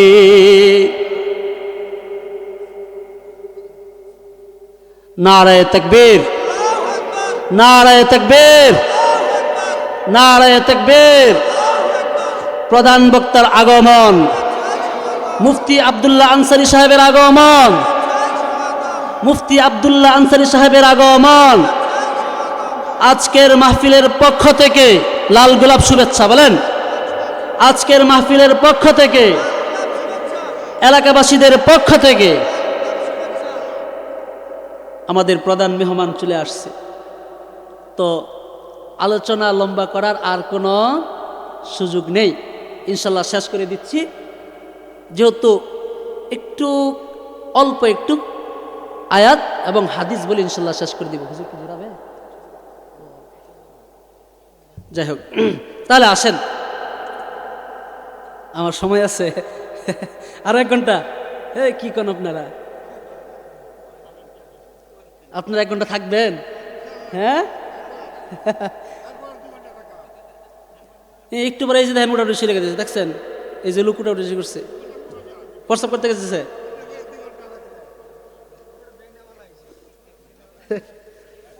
আল্লাহ এই মজবুতি এবং এই ভালোবাসা, ইমানের পরিপক্কতা আল্লাহ তাআলা আমাদের সকলকে নাজাতের উসিলা বানায়া দেন, সকলে বলি আমিন। আমরা যেমন একসাথে বসছি, কাল হাসরের ময়দানে যেন একই সাথে আবার জান্নাতের ময়দানে বসতে পারি। আল্লাহ তাআলা বলেন, ফালা তা'লামু নাফসুম মা উখফিয়া লাহুম মিন কুররাতি আ'য়ুন জাযাআন বিমা কানু ইয়া'মালুন।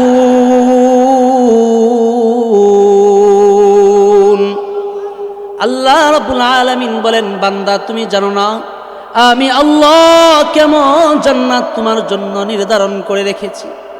আমি আল্লাহ আমার নেককার বান্দাদের জন্য, আমি আল্লাহ আমার সালেহ বান্দাদের জন্য একটা জান্নাত নির্ধারণ করে রেখেছি।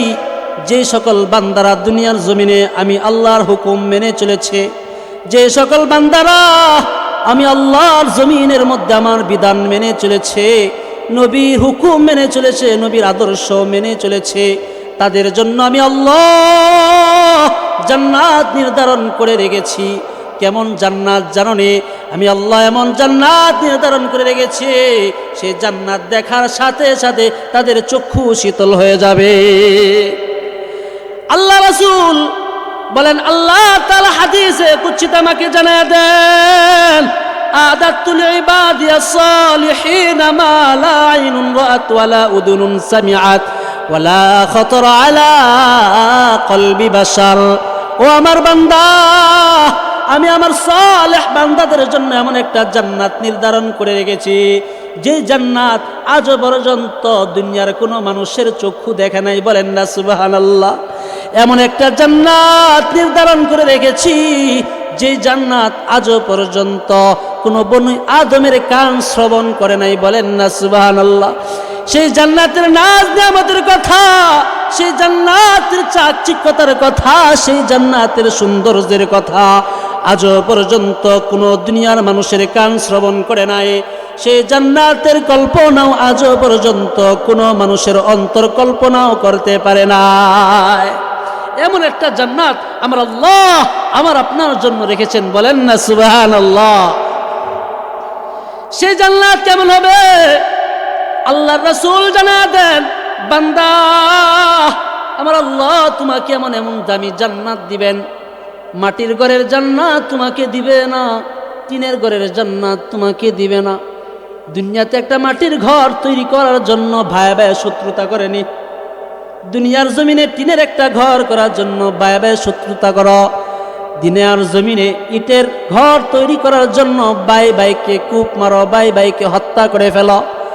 আল্লাহর রাসূল বলেন, ও বান্দা, আল্লাহর হুকুম মেনে যদি যাইতে পারো, আল্লাহ তাআলা তোমার জন্য এমন এক জান্নাত রেখে দিয়েছেন, যে জান্নাতের ইট হবে লাবিনাতুম মিন যাহাবিন ওয়া লাবিনাতুম মিন ফিদ্দা, স্বর্ণের ইট এবং রূপার ইট দ্বারা তৈরি।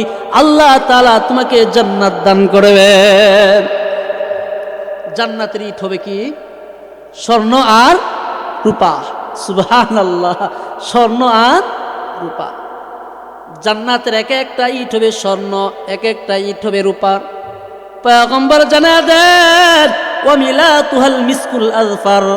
পয়গম্বর বলেন, ও দুনিয়াবাসী, দুনিয়ার জমিনে যখন একটা ইটকে আরেকটা ইটের সাথে জোড়া লাগাও, জোড়া লাগানোর জন্য তোমরা এরকম মশলা ব্যবহার করো। মশলা কি দিয়া বানাও? পানি দিয়া, সিমেন্ট দিয়া, বালু দিয়া মিক্স করে তারপর মশলা বানাও। একটা ইটকে আর একটা ইটের সাথে মশলা দিয়া জোড়া লাগাও। আল্লাহর রাসূল বলেন, ও আমার উম্মত, কাল হাসরের ময়দানে আল্লাহ তাআলা যেই জান্নাত দিবেন, সেই স্বর্ণের ইটকে স্বর্ণের সাথে লাগানোর জন্য, রূপার ইটকে রূপার সাথে লাগানোর জন্য যে মশলা ব্যবহার করেছেন, সেই মশলা হলো মিশকে আম্বরের মশলা। সুবহানাল্লাহ বলেন না? আর জোরে বলেন সুবহানাল্লাহ। শুধু তাই নয়, পয়গম্বর জানায় দেন, সে জান্নাতের মধ্যে কঙ্কর কিসের হবে জানুনি? সে জান্নাতের কঙ্কর হবে মণি মুক্তার কঙ্কর। বলেন না সুবহানাল্লাহ। দুনিয়ার জমিনে কঙ্কর দ্বারা কুকুরকে ডিল মারা হয়, ঠিক কিনা বলেন? দুনিয়ার জমিনে কঙ্কর দ্বারা পুকুরের মধ্যে নিক্ষেপ করা হয়। দুনিয়ার জমিনে কঙ্কর দ্বারা একজন আরেকজনের গায়ে ডিল মারে, কঙ্কর দ্বারা গাছের মধ্যে ডিল মারে, পুকুরের মধ্যে ডিল মারে, নদীর মধ্যে ডিল মারে, এদিক সেদিক ডিল মারে। কিন্তু কারণ কি? কারণ হলো দুনিয়ার জমিনের কঙ্করের কোনো মূল্য নাই। আল্লাহ বলেন, বান্দা কাল হাসরের ময়দানে আমি সেই জান্নাতের কঙ্কর ব্যবহার করেছি, মণি মুক্তার কঙ্কর। মণি মুক্তার কঙ্করের জান্নাত আল্লাহ আমার আপনার জন্য রেখে দিয়েছেন, বলেন না সুবহানাল্লাহ। শুধু তাই নয়, শুধু তাই নয়, রব্বে কারীম বলেন সেই জান্নাতের মাটি হবে কিসের জানুনি? দুনিয়ার জমিনে মাটির কোনো দাম নাই। দুনিয়ার জমিনে এঁটেল মাটি হয়, বেটে মাটি হয়, অথবা আউশ মাটি হয়, অথবা কাদা মাটি হয়, অথবা লাল মাটি হয়, ঠিক কিনা বলেন? লাল মাটি, এঁটে মাটি, আউশ মাটি, এছাড়া অন্য কোনো মাটি নাই। পুরা পৃথিবী খুঁজে ফেললেও এই 4 প্রকারের মাটি ছাড়া আর কোনো মাটি নেই। আল্লাহ বলেন, বান্দা কাল হাসরের ময়দানে সেই জান্নাতের মাটি থাকবে জাফরানের মাটি, বলেন না সুবহানাল্লাহ। ওয়া তুরাবুহা জাফরান, সেই কাল হাসরের ময়দানে আমি আল্লাহ জাফরানের মাটি দ্বারা তৈরি জান্নাত তোমাদেরকে দান করব। ও ভাই, সেই জান্নাতে যাওয়ার ইচ্ছা আসেনি সবার? সবার আসেনি? একটু হাত তুলেন। উদ্বোস করতেছেন, কারণটা কি? হ্যাঁ, আপনাকে প্রস্তাব ধরছি? হ্যাঁ, জরুরত আছে? হ্যাঁ, যারা গেছে জরুরত ছাড়তে নাকি? আচ্ছা, এবার আসেন। আল্লাহ রাব্বুল আলামিন বলেন, কাল হাসরের ময়দানে এমন একটা জান্নাত আমি আল্লাহ তোমাদেরকে দান করব। সেই জান্নাতের ডিজাইন আজ পর্যন্ত কোন ইঞ্জিনিয়ার ডিজাইন অঙ্কন করতে পারে নাই। পৃথিবীর জমিনে যত ইঞ্জিনিয়ার আছে, পৃথিবীর জমিনে যত ডিজাইনার আছে, পৃথিবীর জমিনে যত বুদ্ধিজীবীরা আছে, রাজা বাচ্চা যারা আছে, সকলকে যদি একত্রিত করা হয় আর বলা হয়, ও ইঞ্জিনিয়ার ভাই, ও ডিজাইনার ভাই, জান্নাতের ডিজাইনের মতো একটা ডিজাইন অঙ্কন করে দাও। ও ভাই, মিনিটের পর মিনিট সময় ব্যয় হবে, ঘন্টার পর ঘন্টা সময় ব্যয় হয়ে যাবে, মাসের পর মাস সময় ব্যয় হয়ে যাবে, সপ্তাহের পর সপ্তাহ সময় ব্যয় হয়ে যাবে, বছরের পর বছর সময় ব্যয় হয়ে যাবে, যুগের পর যুগ সময় চলে যাবে। কিয়ামত পর্যন্ত সমস্ত ইঞ্জিনিয়ার মিলে, সমস্ত ডিজাইনাররা মিলে, সমস্ত বুদ্ধিজীবীরা মিলে জান্নাতের একটা দেয়ালের, জান্নাতের একটা জানালার অথবা গেটের ডিজাইন অঙ্কন করতে সক্ষম হবে না। পারবে? কখনো না। কাল হাসরের ময়দানে যখন জান্নাতীরা জান্নাতে চলে যাবেন, জাহান্নামীরা জাহান্নামে চলে যাবেন, আল্লাহ রাব্বুল আলামিন সেই জান্নাতে যাওয়ার আগে একটা ঘাটি রাখছেন। সেই ঘাটির নাম হলো পুলসিরাত। সেই ঘাটির নাম কি বলেন? পুলসিরাত। সেই ঘাটি পার হওয়ার জন্য আল্লাহ তাআলা পার হয়ে তারপর জান্নাত দিবেন। আল্লাহ তাআলা কাল হাসরের ময়দানে এমন এমন বান্দা রাখবেন যারা চোখের পলকে জান্নাত পার হয়ে যাবে, বলেন না। যারা চোখের পলকে পুলসিরাত পার হয়ে যাবে, বলেন না সুবহানাল্লাহ। আবার কেউ কেউ বিজলির গতিতে পুলসিরাত পার হয়ে যাবে, আবার কেউ কেউ এরকম ভাবে হেঁটে হেঁটে হামাগুড়ি দিয়া দিয়া পুলসিরাত পার হবে। ও ভাই, দোয়া করো আল্লাহর কাছে, হে আল্লাহ, কাল হাসরের ময়দানে সেই পুলসিরাত আমাদেরকে বিজলির গতিতে এবং চোখের পলকে তুমি আল্লাহ পার করে দিও। সকলে বলি আমিন। আল্লাহ রাব্বুল আলামিন সেই জান্নাতের গেটের সামনে সকলকে সমবেত করবেন। পৃথিবীর জমিনে যত আম্বিয়া কেরাম এসেছিল, পৃথিবীর জমিনে যত নবী রাসূলগণ এসেছিল, সমস্ত নবী রাসূলগণ সেই জান্নাতের গেটের সামনে থাকবে। সমস্ত বুজুর্গ ব্যক্তিরা সেই জান্নাতের গেটের মধ্যে থাকবে। সমস্ত নেককার বান্দারা সেই জান্নাতের গেটের মধ্যে থাকবে। সমস্ত আল্লাহ ওয়ালারা বুজুর্গ ব্যক্তিরা, আল্লাহর পেয়ারা ব্যক্তিরা সেই জান্নাতের গেটের সামনে দাঁড়ায়া থাকবে, অপেক্ষা করবে। আল্লাহ রাব্বুল আলামিন ডাক দিয়া বলবেন, ও জান্নাতীরা, আমি আজকের দিনে তোমাদের জন্য দুইটা ঝর্ণার ব্যবস্থা করলাম।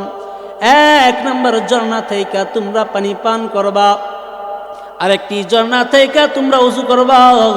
ও দুনিয়াবাসী, যখন তোমরা এরকম ভাবে পানি পান করবা, তোমার ভিতরে যত অহংকার ছিল, যত বিদ্বেষ ছিল, যত ধরনের হিংসা ফাসাদ তোমার অন্তরের ভিতর ছিল, যত ধরনের নাপাকি পচা গন্ধা তোমার ভিতরে ছিল, ওই পানি পান করার সাথে সাথে তুমি একজন অহংকার মুক্ত মানুষ হিসাবে রূপান্তরিত হয়ে যাইবা, হিংসা মুক্ত মানুষে রূপান্তরিত হয়ে যাইবা। বলেন না সুবহানাল্লাহ।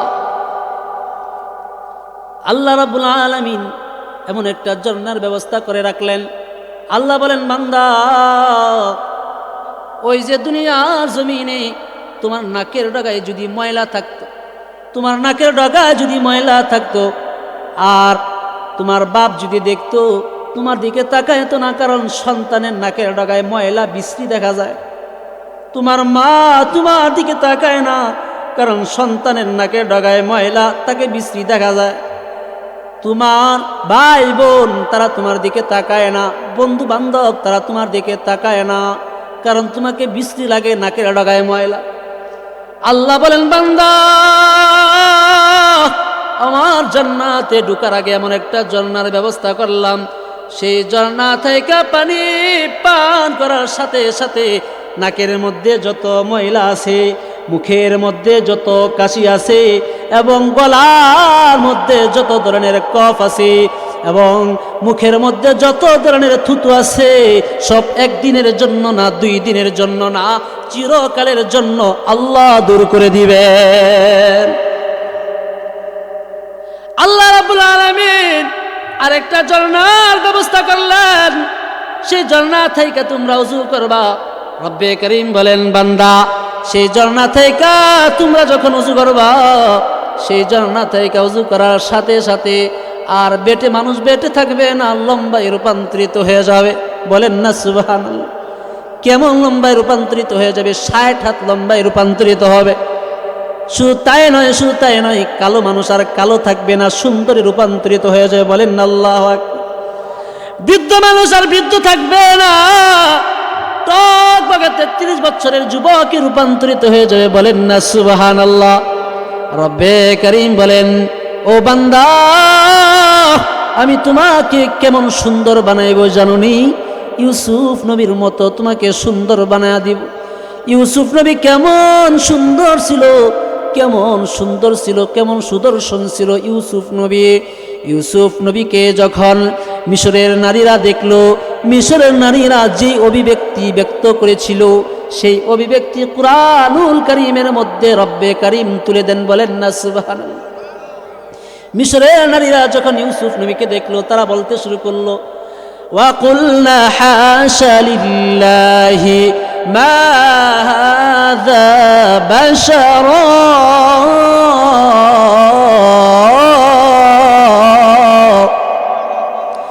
ইন হাযা ইল্লা মালাকুন কারীম।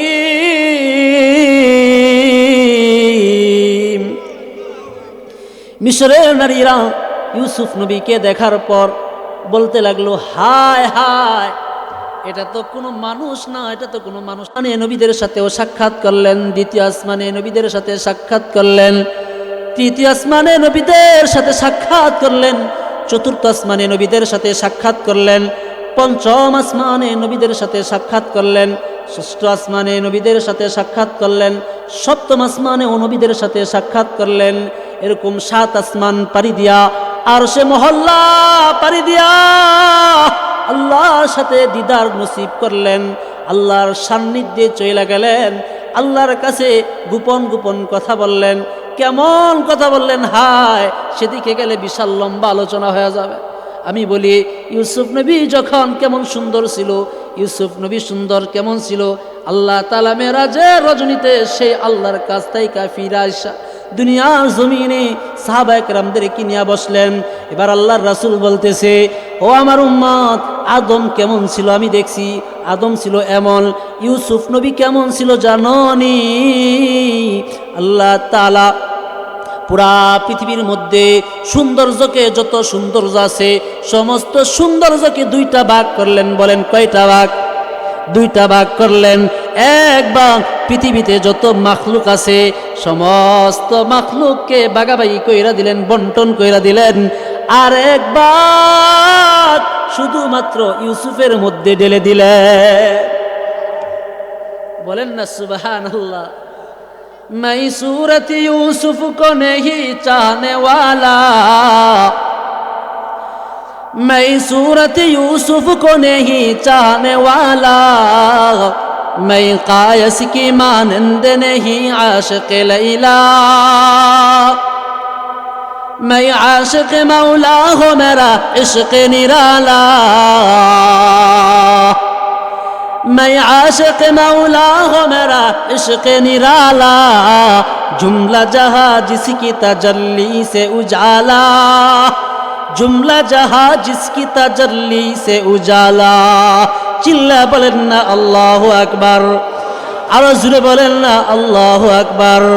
ओ বৃদ্ধ বাবা, আমরা কার পাগল বলেন না, সবাই বলেন, চিল্লা বলেন, আমরা কার পাগল? আরো জোরে বলেন, আল্লাহর পাগল আমরা। আল্লাহকে মনটা নরম করে একটুবার ডাকেন, আল্লাহ। আরো জোরে বলেন না আল্লাহ, আরো জোরে বলেন আল্লাহ, আল্লাহ। আমরা সকলে আল্লাহর পাগল। আল্লাহর পাগল যদি না হইতাম, দুনিয়ার সকল মানুষ যখন ঘুমায়, সকল মানুষ যখন ঘুমন্তর মধ্যে, পাখিগুলো তাদের বাসার মধ্যে অবস্থান করে, পৃথিবীর যত বৃক্ষরাজি আছে সমস্ত বৃক্ষরাজির পাতা নিস্তব্ধ হয়ে আছে, স্থির হয়ে আছে, কোনো বাতাস নাই, কোনো নড়াচড়া নাই। যখন পৃথিবীর সকল মানুষ তাদের সঙ্গিনী নিয়ে ঘুমায় আরামের বিছানার মধ্যে, তখন আমি আপনি মাওলার পাগল হইয়া মাওলাকে পাওয়ার জন্য এখানে বসে আছি। আল্লাহ, সকলে বলেন আল্লাহ। আল্লাহ, গুনাহ করেছি, আল্লাহ তোমার জান্নাত ছাড়া আর কোনো উপায় নাই, তুমি ছাড়া আর কোনো উপায় নাই। ও ভাই, জীবনে কত গুনাহ করলাম, কত অন্যায় করলাম, অবিচার করলাম। এই জীবনে গুনাহের অভাব নাই। হাতের গুনার দিকে যদি তাকায়, হাত দুইটা নাপাক হয়ে গেছে। হাত দ্বারা এত গুনাহ করেছি, হাত দ্বারা মানুষকে জুলুম করেছি, হাত দ্বারা অন্যায় করেছি, মালিকের নাফরমানি কাজ করেছি, হাত দুইটা নাপাক হয়ে গেছে। চোখ দ্বারা এত গুনাহ করলাম, চোখ দুইটা নাপাক।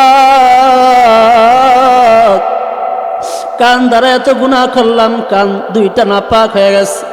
ও ভাই, পা দ্বারা এত গুনাহ করেছি, পা দুইটা নাপাক হয়ে গেছে। গুনাহ করতে করতে জীবনটাকে শেষ করে ফেলেছি। আমার গুনাহের পরিমাণ এত বেশি, এত বেশি। মা যদি জানতো তার সন্তানের গুনাহ এত বেশি, মা ঘরের মধ্যে আর সন্তানকে রাখতো না, বের করে দিত। মা সন্তানকে সন্তান বইলা পরিচয় দিত না। বাবা যদি জানতো আমার সন্তানের গুনাহ এত বেশি, আমার সন্তান এত বড় অপরাধী, এত বড় গুনাহ করেছে, এত বড় নাফরমানি করেছে আমার অগোচরে, বাবা তার সন্তানকে সন্তান বইলা পরিচয় দিত না, ঘর থেকে তাড়াইয়া দিত। এলাকাবাসী যদি জানতো আমি এত বড় গুনাহগার, আমি এত বড় নাফরমান, এলাকাবাসী আমাকে সম্মানের চেয়ারে বসাইতো না, আমাকে সম্মান দেয়া কথা বলতো না, আমাকে শ্রদ্ধা করতো না, আমাকে দূর দূর দূর দূর কইরা তাড়াইয়া দিত। ও ভাই, আজকের দিনে মনটাকে একটু নরম করেন। কার জন্য এত অহংকার, কার জন্য এত আশা, কার জন্য এত ভরসা? চোখ দুইটাকে একটু নিচে নামায়া মনের মধ্যে বুঝ দেন, মনটাকে একটু বুঝান। আল্লাহ 60 বছর জিন্দিগি দিলা, 80 বছর জিন্দিগি দিলা, 50 বছর জিন্দিগি দিলা। মালিক তোমার কাছে কি নিয়ে দাঁড়াইব? কাল হাসরের ময়দানে যদি বলো বান্দা একটা নিয়ামতের, তুই একটা নিয়ামতের হিসাব দে, মাওলা নিয়ামতের হিসাব দিতে পারবো না। ও মাওলা, হাত দিলা, পা দিলা, চক্ষু দিলা, কোনো কিছুই তো নিতে পারলাম না তোমার জন্য। মালিকের কাছে আজকের দিনে একটু তওবা করেন, মালিক খুশি হয়ে যাবেন, খুশি হয়ে যাবেন। খাটি দিলে মনটাকে উজাড় কইরা মালিকের জন্য একটু পাগল হয়ে চোখ থেকে দুইটা পানি ফালান, আল্লাহ খুশি হয়ে যাবে। কেমন খুশি হয়ে যাবে? বুখারী শরীফের একটা হাদিস আছে, এক বান্দা মরুভূমি দিয়া এরকম ভাবে উটের উপর আরোহণ কইরা কইরা যায়। সেই মরুভূমির মধ্যে তার উটের উপর একমাত্র খাবার আছে আর পানি আছে। সেই বান্দা প্রতিমধ্যে একটা গাছের নিচে গিয়া এরকম ভাবে বিশ্রাম নিতে আরম্ভ করলো। বিশ্রাম নিতে যখন শুরু করলো, সেই উটটাকে তার পাশে বাইন্দা তারপরে সে ঘুমাচ্ছে। ঘুম থেকে ওইটা দেখে তার উট নাই, তার উট হারায় গেছে, তার খাবার নাই, পানি নাই। বান্দা পেরেশান হয়ে গেল। হায়, এই মরুভূমির মধ্যে চতুর্দিকে বালু আর বালু, কোন দিকে যাইব রাস্তা জানা নাই, কোন দিকে রাস্তা নাই, কোন দিকে আমরা যাইব। বান্দা পেরেশান হয়ে গেল, জীবনের মায়া ত্যাগ করে দিল। এখানে আমার মৃত্যু লেখা আছে, বাঁচার কোনো উপায় নাই। মায়ের মায়া ত্যাগ করে দিল, বাবার মায়া ত্যাগ করে দিল, সন্তানদের মায়া ত্যাগ কইরা দিয়া বৈশা বৈশা মৃত্যুর জন্য অপেক্ষা করতেছে। এমন সময় বান্দা হঠাৎ তাকা দেখে তার সামনে সেই হারানো উটটি, সেই হারানো উটটা তার আগের খাবার পানি নিয়ে উপস্থিত। বান্দা আনন্দে আত্মহারা হয়ে আল্লাহকে ডাক দেয়া বলে, আল্লাহ আনতা রাব্বি ওয়া আনা আবদুকা। বান্দা বলতেছে, আল্লাহ তুমি আমার বান্দা, আমি তোমার রব। কথাটা উলট পালট করে বলে ফেলছে। আল্লাহ বলেন, বান্দা, কোন বান্দা যখন গুনাহ করতে করতে জীবনটা ভরে ফেলে, মাথার চুল থেকে পায়ের পাতা পর্যন্ত গুনাহ করে করে জীবনটাকে শেষ করে ফেলেছে, তার কোনো উপায় নাই, সে নৈরাশ হয়ে গেছে। হায় আল্লাহ, কে আমাকে মাফ করবেনি।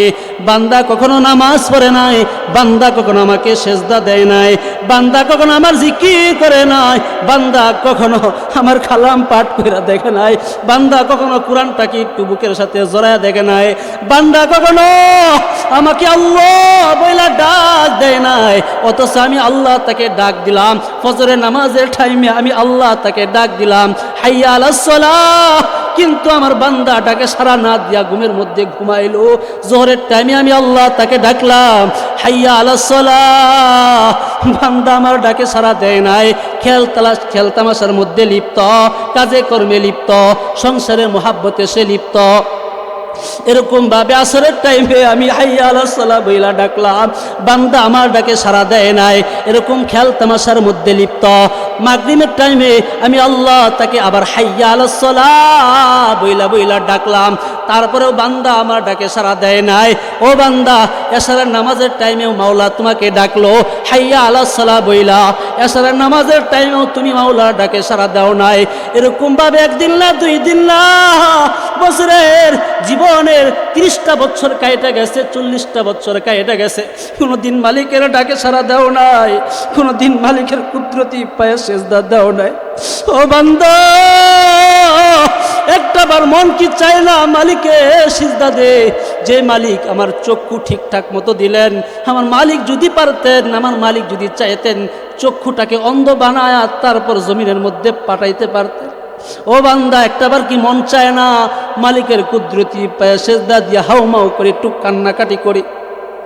ও বান্দা, মালিকের ডাকে তুমি সাড়া দিলা না, বরঞ্চ গুনাহ করতে করতে জীবনটাকে শেষ করে ফেললা। আল্লাহ বলেন, ও বান্দা,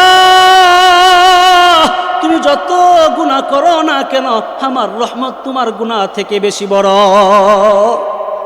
লা তাকনাতু মির রাহমাতিল্লাহ।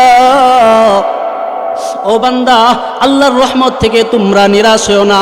আল্লাহ তাআলা বলেন, বান্দা তোমার গুনাহ যদি হয় সেই পাহাড় পরিমাণ, তারপরেও আমি আমার রহমত থেকে তুমি নিরাশ হও না, আমার কাছে মাগফিরাত চাইবা, আমি আল্লাহ মাফ করে দিব। ও বান্দা, তোমার গুনাহ যদি হয় সেই আকাশ পরিমাণ, সেই পাহাড় পরিমাণ, আমার কাছে তওবা করো, আমি আল্লাহ মাফ করে দিব। ও বান্দা, তোমার গুনাহ যদি হয় জমিন পরিমাণ, এমন কোনো জায়গা নাই তোমার গুনাহ নাই।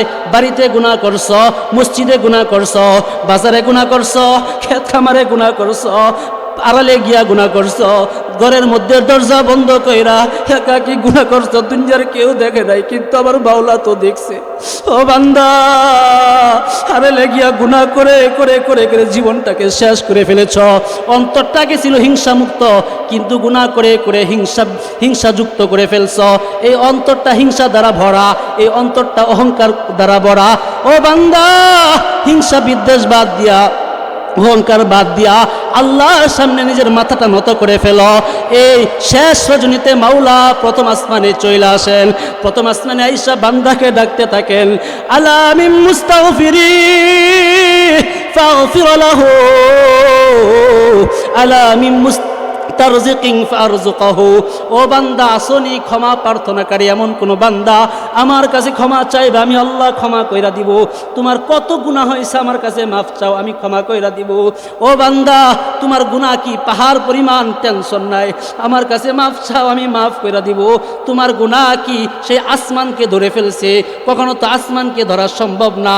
আল্লাহ বলেন, বান্দা, সেই আকাশ পরিমাণ গুনাহ নিয়েও যদি তুমি আমার কাছে আসো, আমি আল্লাহ মাফ কইরা দিব। আল্লাহ তাআলা বলেন, আমি প্রথম আসমানে এরকম ভাবে আয়েশা ডাকতে থাকি। বান্দা যখন যাই নামাজ খানা বিছায়া ঠান্ডা পানি দিয়া ওযু বানায়া মালিকের কুদরতি পায়ে সেজদা দিয়া এরকম ভাবে হাউমাউ কইরা কান্নাকাটি করতে থাকে। আর